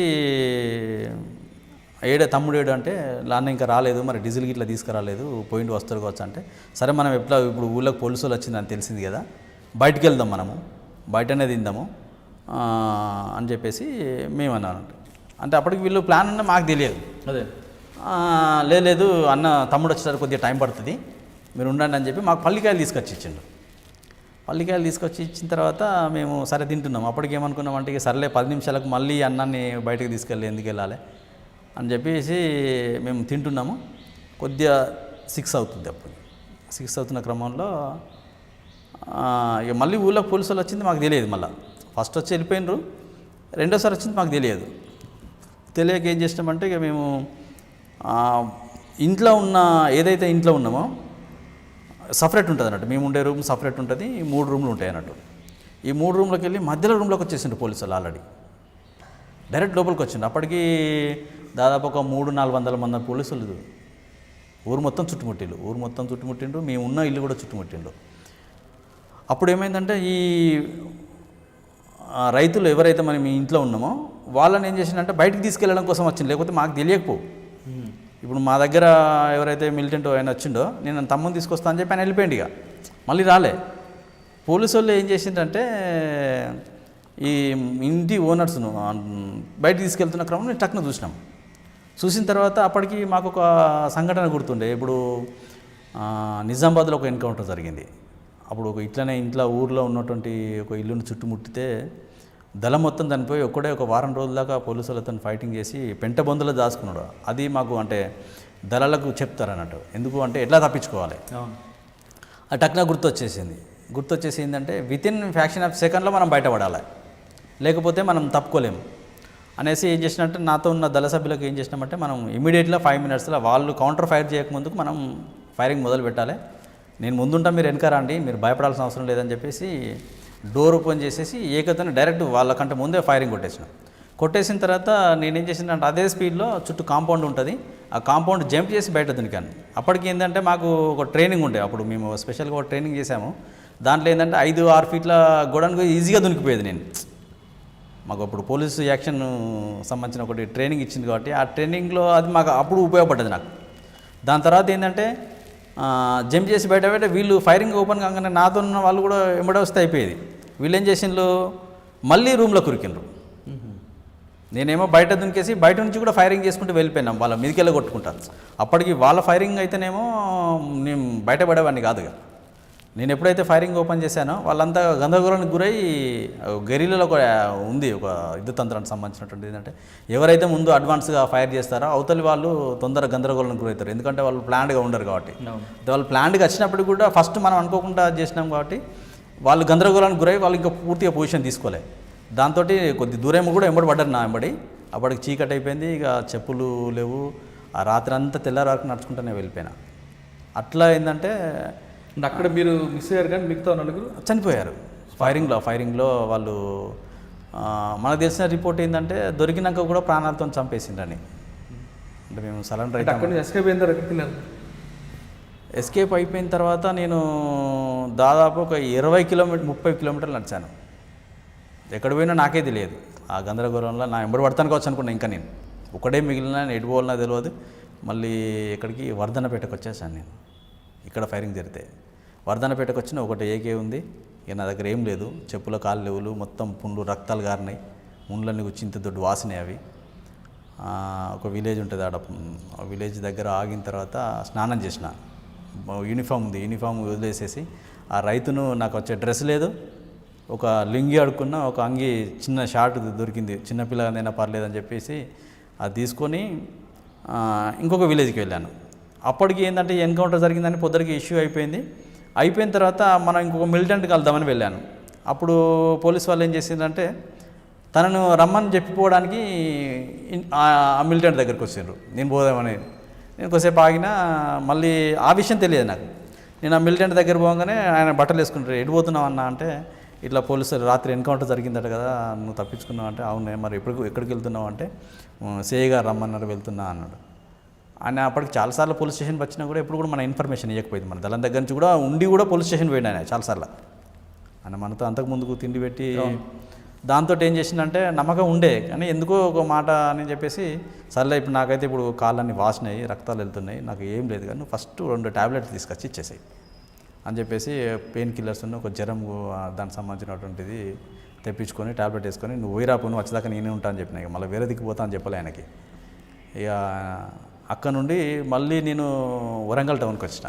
ఒక్కడే ఉన్నాయి ఇక వరంగల్ టౌన్కి వచ్చేసి ఈ దళాలలో ఎక్కడ తిరగలేని పరిస్థితి, మొత్తం గాలిస్తాను అన్నట్టు.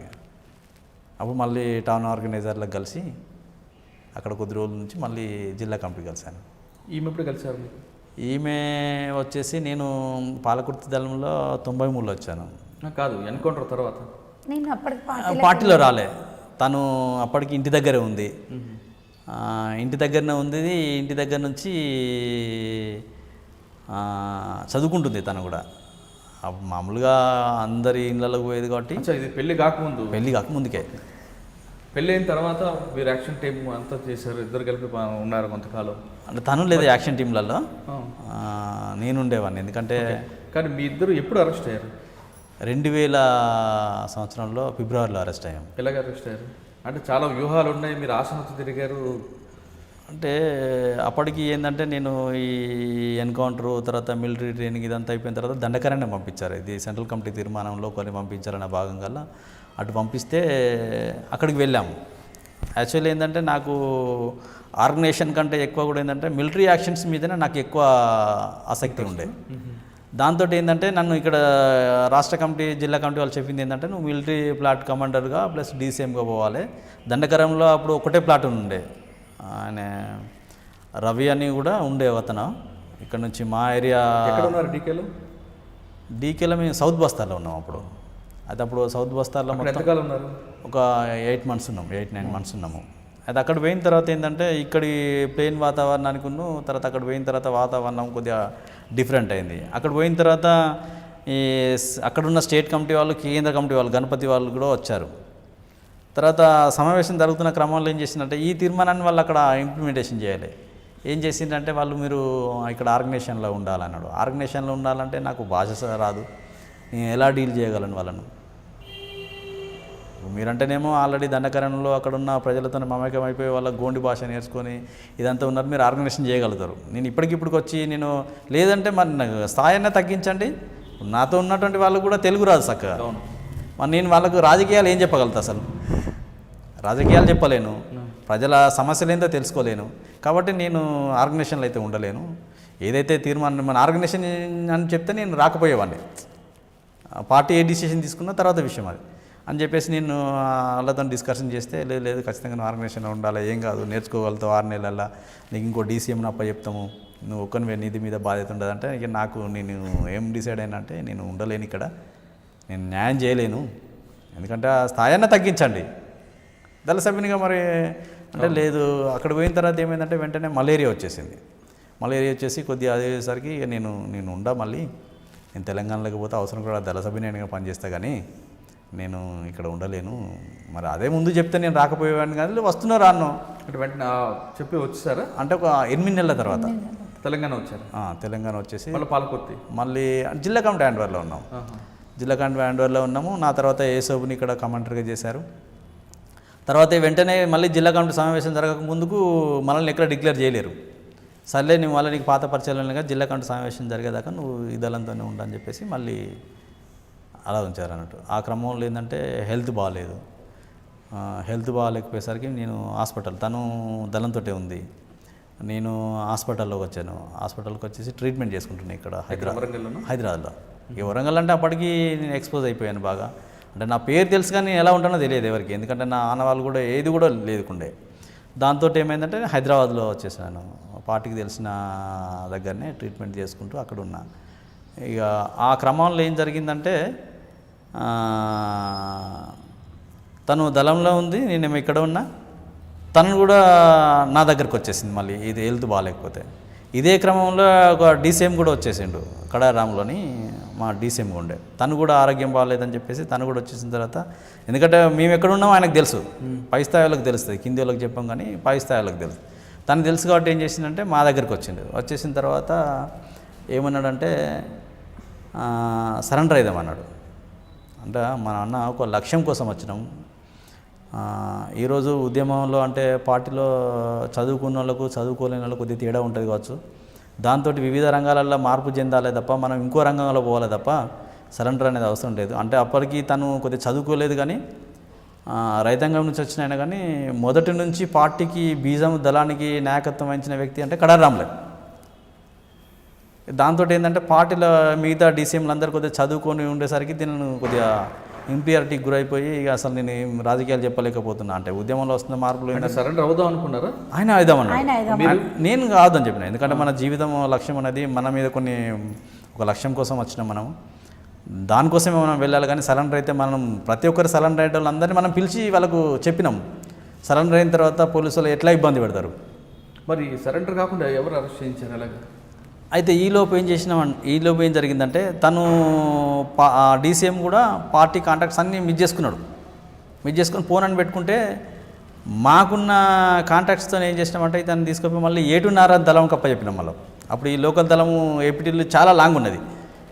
మరి అప్పటిదాకా నువ్వు ఉండాలంటే కష్టమవుతుంది అని చెప్పి ఈలోపు మాకు ఏటున్నర దళంది వీళ్ళ చిన్న ఉంటాడు అతను మా దగ్గరికి వచ్చిపోయేవాడు. అప్పటికి ఏంటంటే కనుక్కుంటే ఏంటంటే దళం ఏపీటీ ఉందని ఇమీడియట్లీ ఏం చేసిన అంటే అతనితో మళ్ళీ దళంలోకి పంపించేసిన క్రమంలో తను మా దగ్గరికి వచ్చేసింది. మళ్ళీ వచ్చేసిన తర్వాత ఈలోపు మా దళంలో ఉండే ఒక 2-3 సభ్యులు సరెండర్ అయ్యారు. అయితే వాళ్ళకు యాక్చువల్గా ఏంటంటే మేము ఎక్కడ ఉంటామో తెలియదు, పలానాలో హ్యాండ్వర్లు ఉంటామని తెలుసు తప్ప ఎక్కడ ఉంటామో తెలియదు. దాంతో ఏం చేసినామంటే నా చుట్టాలంతా కూడా ఇక్కడ లేరు. ఎవరు అప్పటికి ఏంటంటే పార్టీ వీళ్ళ ఫ్యామిలీని మొత్తం కూడా పార్టీ కంట్రోల్ ఉండే విధంగా వేరే దగ్గర పెట్టింది. అంటే పార్టీకి ఎప్పుడన్నా షెల్టర్ ఇవ్వడం కోసమని. ఈలోపు మేము ఏం చేసినట్టు తన బంధువుల దగ్గర ఉంటే ఆ సభ్యుడు సరెండర్ ఏం చేసినంటే ఎక్కడున్నారో తెలియదు కానీ వాళ్ళ బంధువుల దగ్గర ఉన్నానని ఇన్ఫర్మేషన్ ఇచ్చిండు. అప్పుడు ఏంటంటే ఈ పేపర్ తప్ప ఈ సెల్ ఫోన్స్ ఇవన్నీ కమ్యూనికేషన్ లేదు. తన సరెండర్ అయిన విషయం కూడా మాకు తెలియదు. అప్పటికి మేము వచ్చి 10-15 రోజులు అవుతుంది. మేమేం చేసినామంటే మరి చాలా రోజులు అవుతుంది ఇక్కడ ఉండి మనము షిఫ్ట్ అవుతాము, ఎందుకంటే ఎవరన్నా తెలుస్తా మాకు డౌట్ తోటి అయినా కూడా అని ఇంకొక పార్టీకి సంబంధించినటువంటి షెల్టర్ అది దాంట్లోకి వెళ్ళిపోయిన తర్వాత అప్పుడు వీళ్ళ అన్నయ్య రూమ్లో ఉన్నాం కొద్ది రోజులు మేము హైదరాబాద్లో చింతల్ దగ్గర ఉంటే ఈ ఎక్స్పోజ్ అవుతుంది, చాలా రోజులు అవుతుంది మనం ఇక్కడ ఉండి, తర్వాత మళ్ళీ ఇబ్బంది అవుతుంది కాబట్టి ఏంటంటే తన రూమ్ కూడా చేంజ్ చేయించాలని మళ్ళీ నేను ఏం చేసినామంటే వేరే రూమ్ తీసుకుందాంపా అని చెప్పేసి నాచారం దగ్గర తనను వేరే దగ్గర ఉంచిన పార్టీకి సంబంధించినటువంటి ఇంకో వేరే షెల్టర్లో ఇంకో రూమ్ దగ్గరికి తీసుకుపోయిన తర్వాత ఆ ఓనర్ ఏం చేస్తున్నాడంటే జనగామ అతను తెలుసుకున్నాం ఎవరు మీది ఎక్కడ అయింది అంటే మాది జనగామే ఇట్లా అన్నాడు. సర్లే మనకు ఒకవేళ పార్టీ అని తెలిసినా కూడా నష్టమే ఉండదు, ఎందుకంటే జనగామ ప్రాంతం అంతా ఉద్యమ పార్టీ కాబట్టి పోలీసులకైతే చెప్పే ప్రసక్తి ఉండదు మరి అని చెప్పంటే నాది కొద్దిగా డోర్ పెట్టించిన తర్వాత మీరు రాండి అని చెప్పాను. నేను అప్పుడు వీళ్ళ అన్నయ్యని ఏం చేసిన అంటే నువ్వు ఇది అంతా రిపేర్ అయిన తర్వాత ఉండని చెప్పేసి నేను తన దగ్గరికి వచ్చేసినాం. మేమిద్దరు ఇక్కడ ఉన్నాం. అప్పటికి ఒక 4-5 రోజులు అయింది. 4-5 రోజులు అయిన తర్వాత మళ్ళీ ఎక్కువ కాలం ఇక్కడ ఉండలేము కదా, మా రూమ్ అది అయిపోయిందేమో నేను చూసేస్తాను ఉండని చెప్పేసి నేను ఈవినింగు ఆ రూమ్ దగ్గరకని వెళ్తున్నా. అప్పటికి ఏంటంటే ఇక్కడ హైదరాబాద్ టౌన్లో నేను ఒక కాలేజ్ చేస్తున్నట్టు ఒక ఐడెంటిటీ కార్డు సంపాదించాను. ఒక ఐడెంటిటీ కార్డు తీసుకున్నట్టు డౌట్ వస్తుందని చెప్పేసి మనకుండే షెల్టర్ అతను కూడా ఒక ఐడెంటిటీ కార్డు ఇప్పించిండు స్టూడెంట్ అన్నట్టుగా. నేనేం చేసినంటే ఆ ఇంటికి పోతున్న క్రమంలో మేస్త్రి పని చేస్తున్నాడు, ఇంటి ఓనరు చూస్తున్నాడు కానీ సపోర్ట్ చేస్తలేడు. అప్పటికి నాచారము మల్లాపూర్ స్టేజ్ నుంచి ఇంటి దాకా పోలీసులు ఉన్నారు. ఆ విషయం మాకు అంటే వీళ్ళందరూ అరెస్ట్ చేసిండు, వీళ్ళ అన్నను, వీళ్ళ నాన్నను, వీళ్ళ బంధువుల్ని, వీళ్ళతో పాటు ఒక విలేకరిని కూడా అరెస్ట్ చేశారు. విలేకరు ఎవరు అంటే వీళ్ళ అన్న దోస్తు. అట్లా అందరినీ అరెస్ట్ చేసి మేము దొరకదాకా వదిలిపెట్టద్దని. అయితే వీళ్ళు ఏం చేసిందంటే కొంతమంది పోలీసు వాళ్ళు ఇప్పటికి మనం వారం రోజులు అవుతుంది వచ్చి వీళ్ళు వచ్చేటట్లేరు దొరకటట్లేరు రిటర్న్ పోదామని చెప్పి పోలీసు అంటే సెల్ ఫోన్స్ లేవు, ల్యాండ్ ఫోనే. అప్పుడు రిటర్న్ ఇక్కడికి వీళ్ళు బస్ స్టాండ్కి వచ్చి ఫోన్ చేద్దామని ఆ ఎస్ఐను మిగతా వాళ్ళు అక్కడ సంబంధిత స్టేషన్ చేద్దామని అందరూ వచ్చిండ్రు. ఒక 2 ఉన్నారు ఆడ. నేను పనిచేసేవాళ్ళు ఆడ మేస్త్రి ఇంటి పని చేస్తుంటే పనిచేసేవాళ్ళు కావచ్చు అనుకొని ఆ రూమ్లో గేట్లోకి ఎంటర్ అయినా. అప్పటికి ఇట్లానే ఒక కుర్చీ చేసుకొని ఉన్నాడు కానిస్టేబుల్, సివిల్లో ఉన్నాడు. ఎవరు కావాలన్నాడు. లేదు సార్ లేదు ఇట్లా రూమ్ రెంట్ కావాలి, కాలేజ్ చేస్తాను నేను రూమ్ రెంట్ కోసం అంటే అప్పుడు నేను ఐడెంటిఫై లేదు వాళ్ళకు. అయితే వాళ్ళకు ఏంటంటే ఎవరు వచ్చినా కూడా ఆ రూమ్ కాడికి బయటికి పంపించద్దు. అయితే నాకు ఏం మాత్రం డౌట్ వచ్చినా కూడా నేను అందులోకి వెళ్ళేవాడిని కాదు.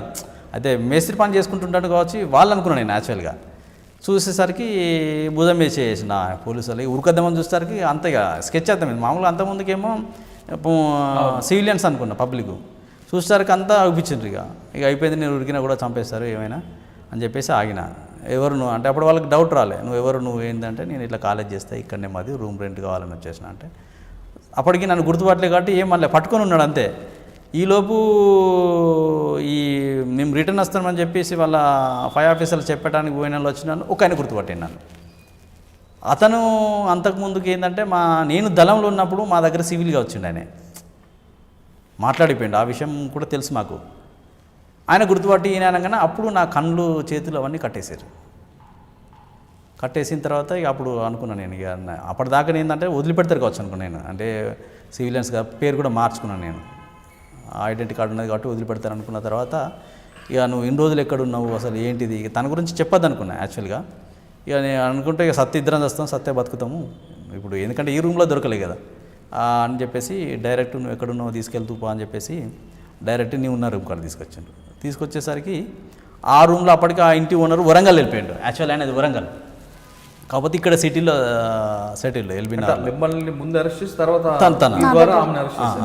అరెస్ట్ చేసి ఇద్దరిని వరంగల్ జైలు తీసుకొచ్చారా? జైలుకి పోలే, అంతకంటే ముందు ఏంటంటే ఇక మేము దొరకంగానే మిగతా వాళ్ళందరినీ వదిలేశారు.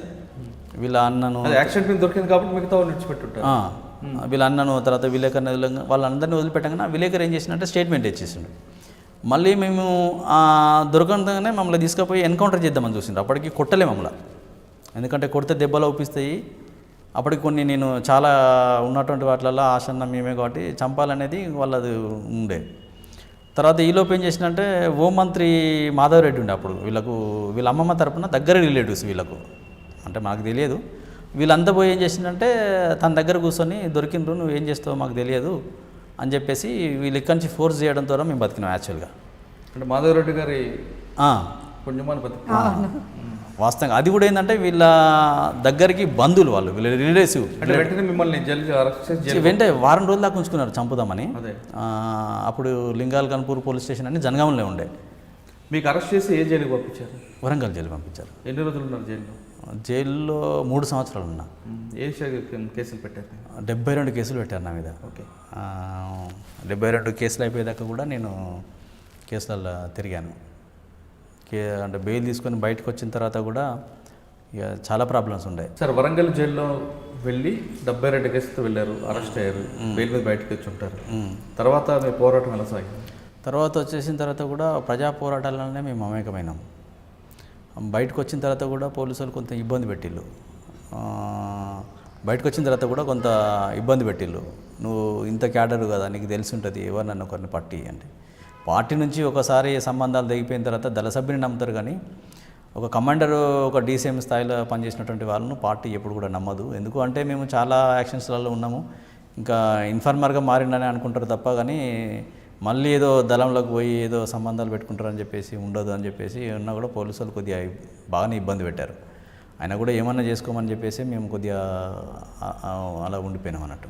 సాధారణంగా నక్సలైట్స్ సరెండర్ అయితే వాళ్ళ మీద రివార్డు ప్రభుత్వం వాళ్ళకి ఇస్తుంది, కానీ మీరు అరెస్ట్ అయ్యారు కాబట్టి మీకు ఎటువంటి రివార్డులు రావు.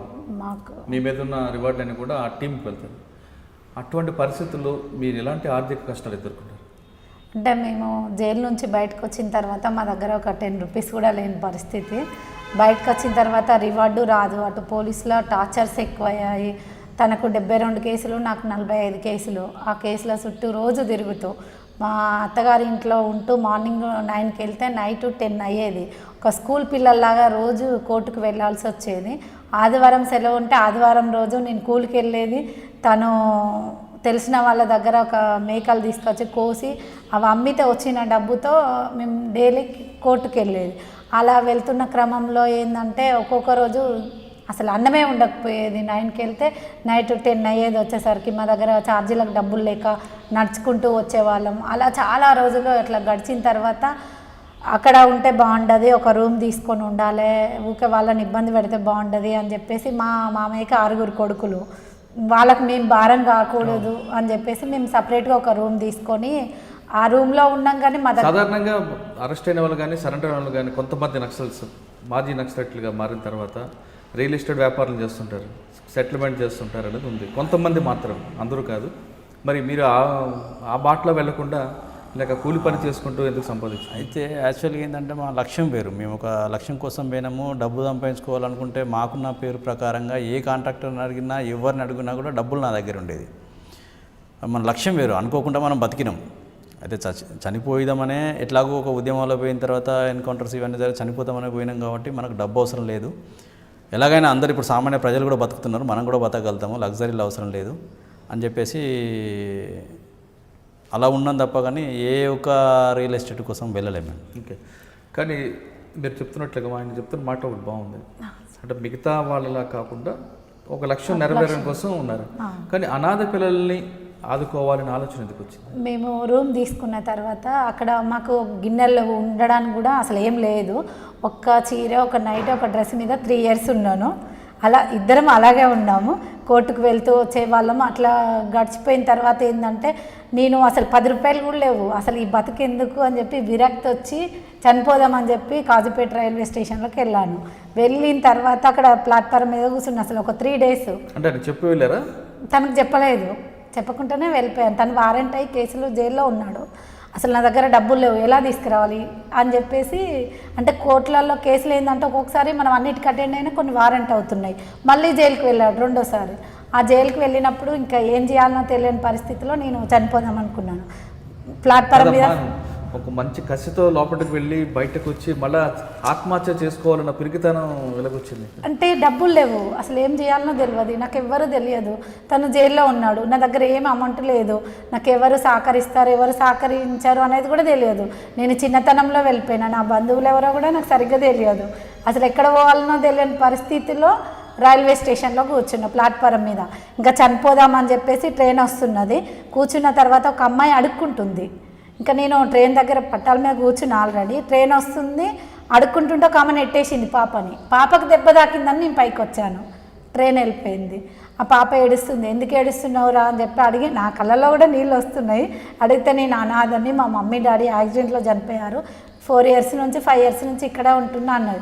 అప్పుడు ఇక నాకు ఏడుపు ఆగలేదు. నా కాళ్ళు చేతులు బాగున్నాయి, ఇలాంటి వాళ్ళ కోసం నేను ఏదైనా చెయ్యాలి అని చెప్పేసి ఇంకా ఆత్మహత్య అనేది అసలు ఎప్పుడు చేయొద్దు, ఇక ఆలోచన నాకు రావద్దు, అనాథ పిల్లల కోసమే నేను బ్రతకాలి, మా హస్బెండ్ కూడా అలాగే తీర్చిదిద్దాలని బయటకు వచ్చేసి నా దగ్గర ఒక కమ్మల పుస్తకాలు ఉన్నాయి, అవి కూదబెట్టి తనని బయటకు తీసుకొచ్చిన తర్వాత మీ ఆశయం అని చెప్పారా? చెప్పాను. అనిపించింది మీకు? చెప్పిన తర్వాత అయితే తను అన్నది, మరి ఆశ్రమాన్ని నడిపిస్తాం కరెక్టే, పిల్లలు కరెక్టే, మన దగ్గర పని లేదు. ఇప్పుడు ఒక్కో రోజు మేము తినేది, ఒక రోజు తినకపోయేది. మరి ఎలా అంటే అప్పుడు ఒక 1500 రూపాయలు ఉండే మా దగ్గర. అప్పుడు ఏమైందంటే వేరొక దోస్తు, అప్పుడే సెల్ ఫోన్స్ వచ్చాయి. సెల్ ఫోన్స్ వస్తే ఒక సెల్ పెట్టుకున్నాం మా దగ్గర. దాంతో ఏంటంటే ఇక మనకు దీంతో ఉపయోగం లేదు, దీన్ని అమ్మేద్దామని చెప్పి అంటే అప్పుడు అమ్మితే 1500 రూపాయలు వచ్చినాయి. ఆ 1500 రూపాయలతో ఏంటంటే శారీస్ బిజినెస్ చేశాను, చీరలు అమ్మి. అప్పుడు ఆ చుట్టుపక్కల గ్రామాలన్నీ కూడా ఏంటంటే కొద్దిగా మనకు తెలిసిన గ్రామాలే. ఆ చీరలు తీసుకొచ్చేసిన తర్వాత హైదరాబాద్కి వచ్చేసి చీరలు ఒకేసారి 1500 రూపాయల చీరలు హైదరాబాద్కి వచ్చే కంటే ముందు ఏంటంటే వరంగల్లో హోల్సేల్లో తీసుకొచ్చి ఇండ్ల దగ్గర మనకు పరిచయాలు ఉన్నటువంటి వీళ్ళ దగ్గర తీసుకెళ్ళి అమ్మితే ఆ పైసలతో ఏం చేసినంటే ఈ క్రమంలో ఏంటంటే వరంగల్లో బాలసముద్రం అని కూరగాయల మార్కెట్ ఉంటుంది. ఆ మార్కెట్లో దాదాపు మన పోరాట గ్రామం నుంచి వచ్చిన రైతులందరూ కూడా వాళ్ళు పరిచయం అయ్యారు మనకు. ఆ క్రమంలో ఏంటంటే వాళ్ళు బాగా ఈరోజు మేము యాక్చువల్గా ఇలా ఉండడానికి కూడా కారణం కూడా ఏంటంటే ఆ రైతులే మాకు దీవెన. ఎందుకంటే వాళ్ళు లేకపోతే మేము లేము. బయటకు వచ్చిన తర్వాత ఏంటంటే ఎవరు కూడా ఏంటంటే మమ్మల్ని పనికి చీరల సంపాదనతో వచ్చింది. చీరలతోటి నేను విలేజ్లోకి వెళ్ళేది. ఫస్ట్ కోర్టుకు అటెండ్ కావాలి కాబట్టి 4కి లేసేది. 4కి లేసి బయట కోమటపల్లి, దేవన్నపేట అని కొన్ని విలేజ్లు ఉంటాయి, అక్కడికి వెళ్ళి నేను అమ్మేది అనమాట. చీరలు అమ్ముకొని మళ్ళీ 10 గంటల వరకు వచ్చేది. 10 గంటల వరకు వచ్చి కోర్టుకు అటెండ్ అయ్యేది. తను అంటే చేసేది, ఇద్దరం కలిసి చేసుకునేది పని.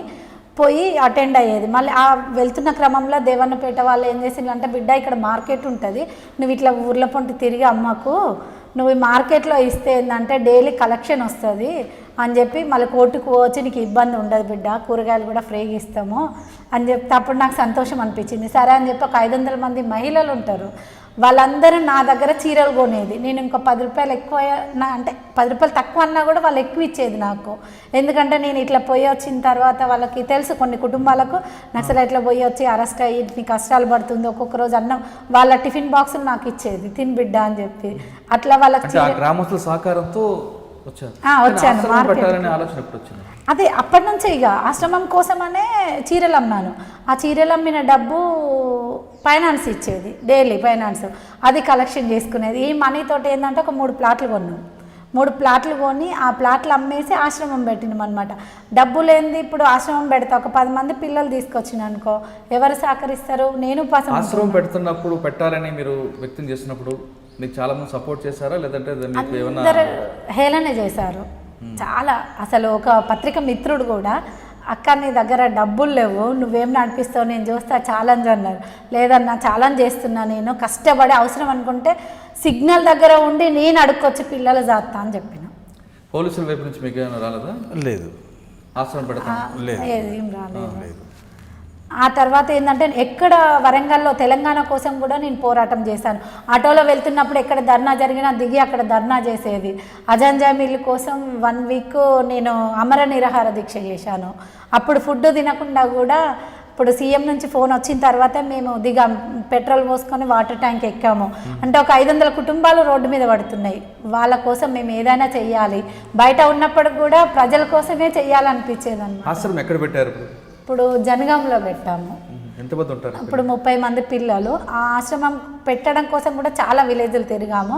అక్కడ ఏంటంటే ఒక భవన్ ఉంటుంది, మేము ఇట్లా ఫ్రీగా ఇస్తామంటే వచ్చాము, కానీ ఫ్రీగా ఇవ్వలేదు. మాకేంటంటే నెలకు మీ దగ్గర ఉన్న 30 మంది పిల్లల్ని ఏ ప్రాతిపదికన తీసుకొచ్చారు? మేము అంటే జనగాము లోకల్లో కొంతమంది, ఒక 5-6 ఏంటంటే అనాథ పిల్లలేనా, లేదంటే తల్లిదండ్రులు విడిపోయిన పిల్లలా? అనాథ పిల్లలు ఉన్నారు, తండ్రి చనిపోయి తల్లి వదిలేసిన పిల్లలు, బస్టాండ్లో దొరికిన వాళ్ళు, బస్టాండ్లలో వదిలేసిపోతే అట్లాంటి పిల్లలు యూత్ మన దగ్గరకు తీసుకొచ్చి చేర్చడము. ఇప్పుడు అమ్మ నాన్న చనిపోతే ఊర్లో వార్డు మెంబర్స్ కానీ 30 మంది పిల్లల్ని మీరు వాళ్ళు ఆదుకోవడమైనా చదివించడం కూడా చదివిస్తున్నాము. ప్రధానంగా ఏంటంటే వాళ్ళను కొంతమంది తల్లిదండ్రులు ఉండి కూడా నెగ్లెక్ట్ చేసారు పిల్లలు. అలాంటి పిల్లలు కూడా కొంతమంది ఉన్నారు. తర్వాత వాళ్ళకందరికీ మనము షెల్టర్ ఇవ్వడము, అంటే తిండి కానీ బట్టలు కానీ, తర్వాత వాళ్ళకి ఏ ప్రాబ్లమ్స్ వచ్చినా మనమే కానీ బయట స్కూళ్ళల్లో చదివించడం. ఇప్పుడు ఏ వయసు నుంచి ఉన్నారు మీరు? మా దగ్గర ఇప్పుడు 6 ఇయర్స్ నుంచి డిగ్రీ వరకు ఉన్నారు పిల్లలు. ఫస్ట్ క్లాస్ నుంచి డిగ్రీ కూడా ఉన్నారు. డిగ్రీ కూడా ఉన్నారు. అంటే మీరు ఒక ఉద్యమ నేపథ్యంలో వచ్చారు మీ ఇద్దరు, ఇప్పుడు అనాథ పిల్లల్ని చేరదీశారు. ఇప్పుడు సమాజంలో లోటుపాట్లు సమస్యల పరిష్కారానికి వాళ్ళని మీ వైపు నడిపిస్తారా, లేదు ఇప్పుడు సమాజంలో సమస్యలు ఎదుర్కోవడానికి చాలా వేదికలు ఉన్నాయి, ఆ వేదికల ద్వారా పరిష్కరించుకోవాలని చెప్తున్నారు? అయితే ఫస్ట్ మేము వాళ్ళకి ఏం చెప్తున్నామంటే, పిల్లలకి మీకున్నటువంటి పరిస్థితులలో ఎలా ఉండాలి అంటే ఫస్ట్ తన కాళ్ళ మీద తను నిలబడడానికి, సమాజంలో నిలబడాలంటే ఫస్ట్ నీకు ఎడ్యుకేషన్ కావాలి. ఈ ఎడ్యుకేషన్ అనేది లేకపోతే ఏంటంటే నువ్వు ఏమీ చేయలేవు. ఈరోజు ఒకప్పుడు ఏంటంటే చదువు లేకపోయినా కూడా ఏదో ఒక పని చేసుకునేటువంటి పరిస్థితి ఉండే. ఈరోజు చదువు లేకపోతే ఎలాంటి అభివృద్ధి అనేది లేదు. కాబట్టి ఖచ్చితంగా మీరు చదువుకొని మీ కాళ్ళ మీద మీరు నిలబడి ఇంకో 10 మందికి మీరు సహాయం చేయాలి. మీరు నేర్పుతున్నారు? మేము పిల్లలకి ఏంటంటే సెల్ఫ్ కాన్ఫిడెన్స్, ఆడపిల్లలు మేమేంటంటే మెయిన్గా ఆడపిల్లల్నే పెంచుతున్నాం. అబ్బాయిలు ఎక్కడైనా బతకగలుగుతాడు. ఆడపిల్లకి 9 నెలల పాప నుండి 60 ఏళ్ళ ముసలావిడ వరకు కూడా సెక్యూరిటీ లేదు. ఎప్పుడు ఎవడు ఏం చేస్తాడో అందరూ ఆడపిల్లలే. వాళ్ళకి కరాటా శిక్షణ ఇవ్వడము, యోగా క్లాసులు, సెల్ఫ్ డిఫెన్స్, అంటే మోరల్ సపోర్ట్. వాళ్ళకి ఫస్ట్ చదువుతో పాటు సంస్కారం అనేది నేర్పిస్తున్నాము. మేమే చిన్నతనంలో తెలిసి తెలియని వయసులో అడవి బాట పట్టి తుపాకులు పట్టుకొని తిరిగినాము. అలా కాకుండా యువత ఏంటంటే, ఈరోజు నేను యువతకు కూడా ఒక మెసేజ్ ఇస్తాను, అంటే అమ్మాయిల్ని అబ్బాయిల్ని కూడా సమానంగా పెంచాలి. ఇప్పుడు అమ్మాయిల్ని బయట తల్లిదండ్రులు ఏం చేస్తారంటే అబ్బాయికి ప్యాకెట్ మనీ ఇస్తారు, వాడు ఎక్కడన్నా తిరిగినా ప్రశ్నించారు. అదే అమ్మాయి ఒక 1 hour half an hour late వస్తే ఎక్కడ పోయినామని చెప్పి తల్లి తండ్రి కొట్టడము అడగడము ఇలాంటివి జరుగుతున్నాయి. అదే పని అబ్బాయి కూడా చేయాలని చెప్పేసి నేను అనుకుంటున్నాను.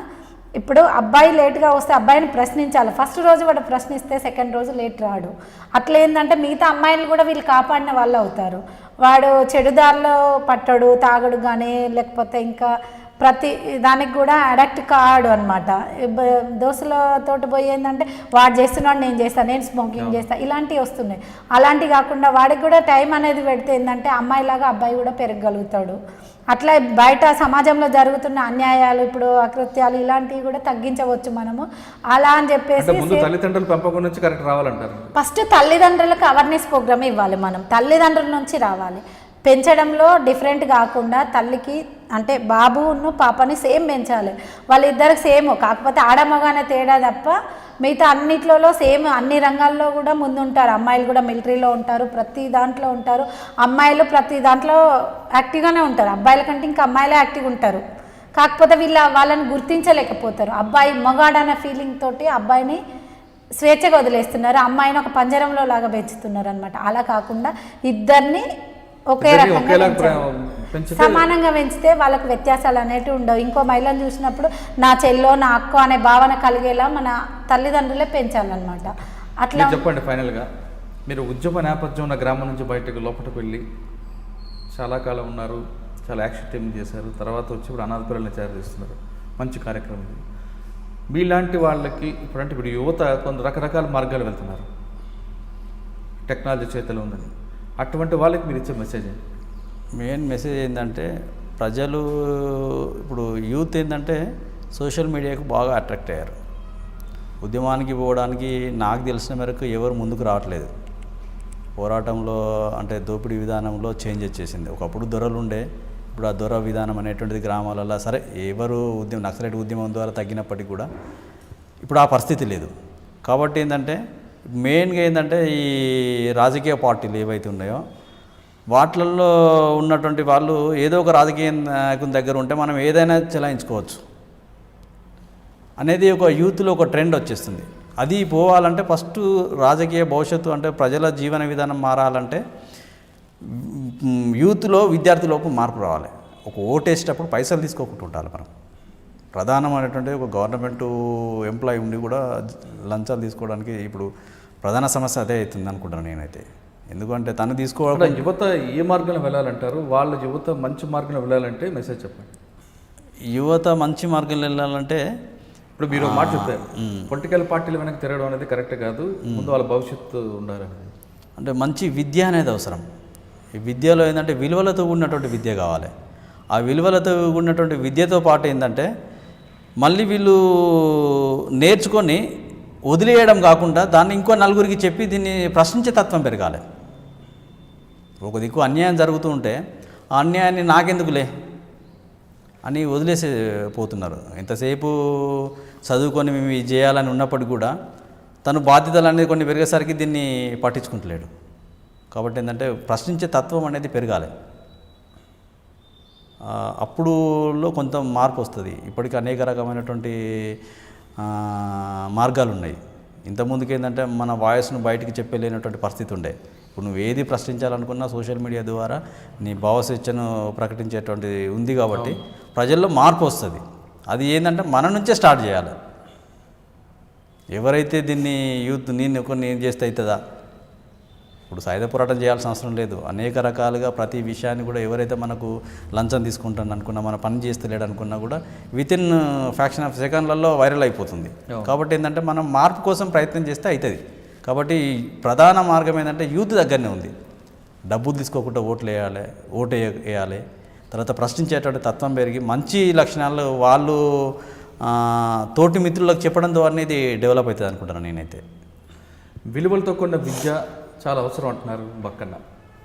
ఒక విద్య నేర్చుకోవడం కాకుండా ప్రశ్నించే తత్వం ఉండాలి. మనకు ఎందుకులే అని కాకుండా ఎక్కడ అన్యాయం జరుగుతుందో అన్యాయాన్ని ప్రశ్నించండి. దానికోసం తుపాకీ పట్టాల్సిన అవసరం లేదు. దానికి చాలా మార్గాలు, చాలా వేదికలు అని అంటూ సూచిస్తున్నారు. మరోవైపు సుగుణక్క చాలా స్పష్టంగా చెప్పారు, అమ్మాయి అయినా అబ్బాయి అయినా తల్లిదండ్రులు సమానంగా పెంచాలి. అమ్మాయి ఆలస్యంగా వస్తే ఎలా ప్రశ్నిస్తామో అబ్బాయిని కూడా అదే విధంగా ప్రశ్నిస్తే ఖచ్చితంగా నేరాలు జరగకుండా ఉంటాయంటూ సూచిస్తున్నారు. ఒకప్పుడు ఉద్యమ బాట నుంచి పోలీసుల వేది నుంచి భిన్న మనస్తత్వాలు ఉన్న ఇద్దరు కూడా అడుగుబాటు పట్టినా అక్కడ మనస్తత్వం మాత్రం ఒకటే మారింది. తుపాకీ వల్ల సాధించలేకపోయినా వాళ్ళు లక్ష్యాన్ని మాత్రం చేర్చుకున్నారు. వాళ్ళు ముందు వెళ్ళే లక్ష్యం పేదలకు సేవ చేయాలి. బయటకు వచ్చిన తర్వాత అదే పేద పిల్లలని, అనాథ పిల్లల్ని ఆశ్రమిస్తూ వాళ్ళు చాలామందికి రోల్ మోడల్ అయ్యారు. వాళ్ళు చేస్తున్నట్లుగా కొంతమంది మాజీలు చేస్తున్నట్లుగా దందాలు చేయకుండా అనాథ పిల్లలకి ఆశ్రయం కల్పిస్తూ 10 మందికి ఆదర్శంగా మిగిలారు. ఇది వారం సుగుణక్క బక్కన్న ఎక్స్క్లూజివ్. వచ్చేవారు మరో గెస్ట్తో మళ్ళీ కలుద్దాం. అంతవరకు నమస్కారం. Hello, this is Renu Desai. Please subscribe to iDream. Subscribe iDream. Please subscribe iDream. Please subscribe to iDream. For more videos, subscribe iDream. Hi, this is Revati Chaudhary. For more videos, Please subscribe iDream. నా పేరు Taneti Vanitha, women and child welfare minister. For more videos please subscribe iDream. For more videos, please subscribe iDream. మీరందరూ కూడా I dream ఛానల్ని subscribe చేయాలని కోరుకుంటున్నాను. I'm Sucharita, Home Minister of Andhra Pradesh. For more videos, subscribe iDreams.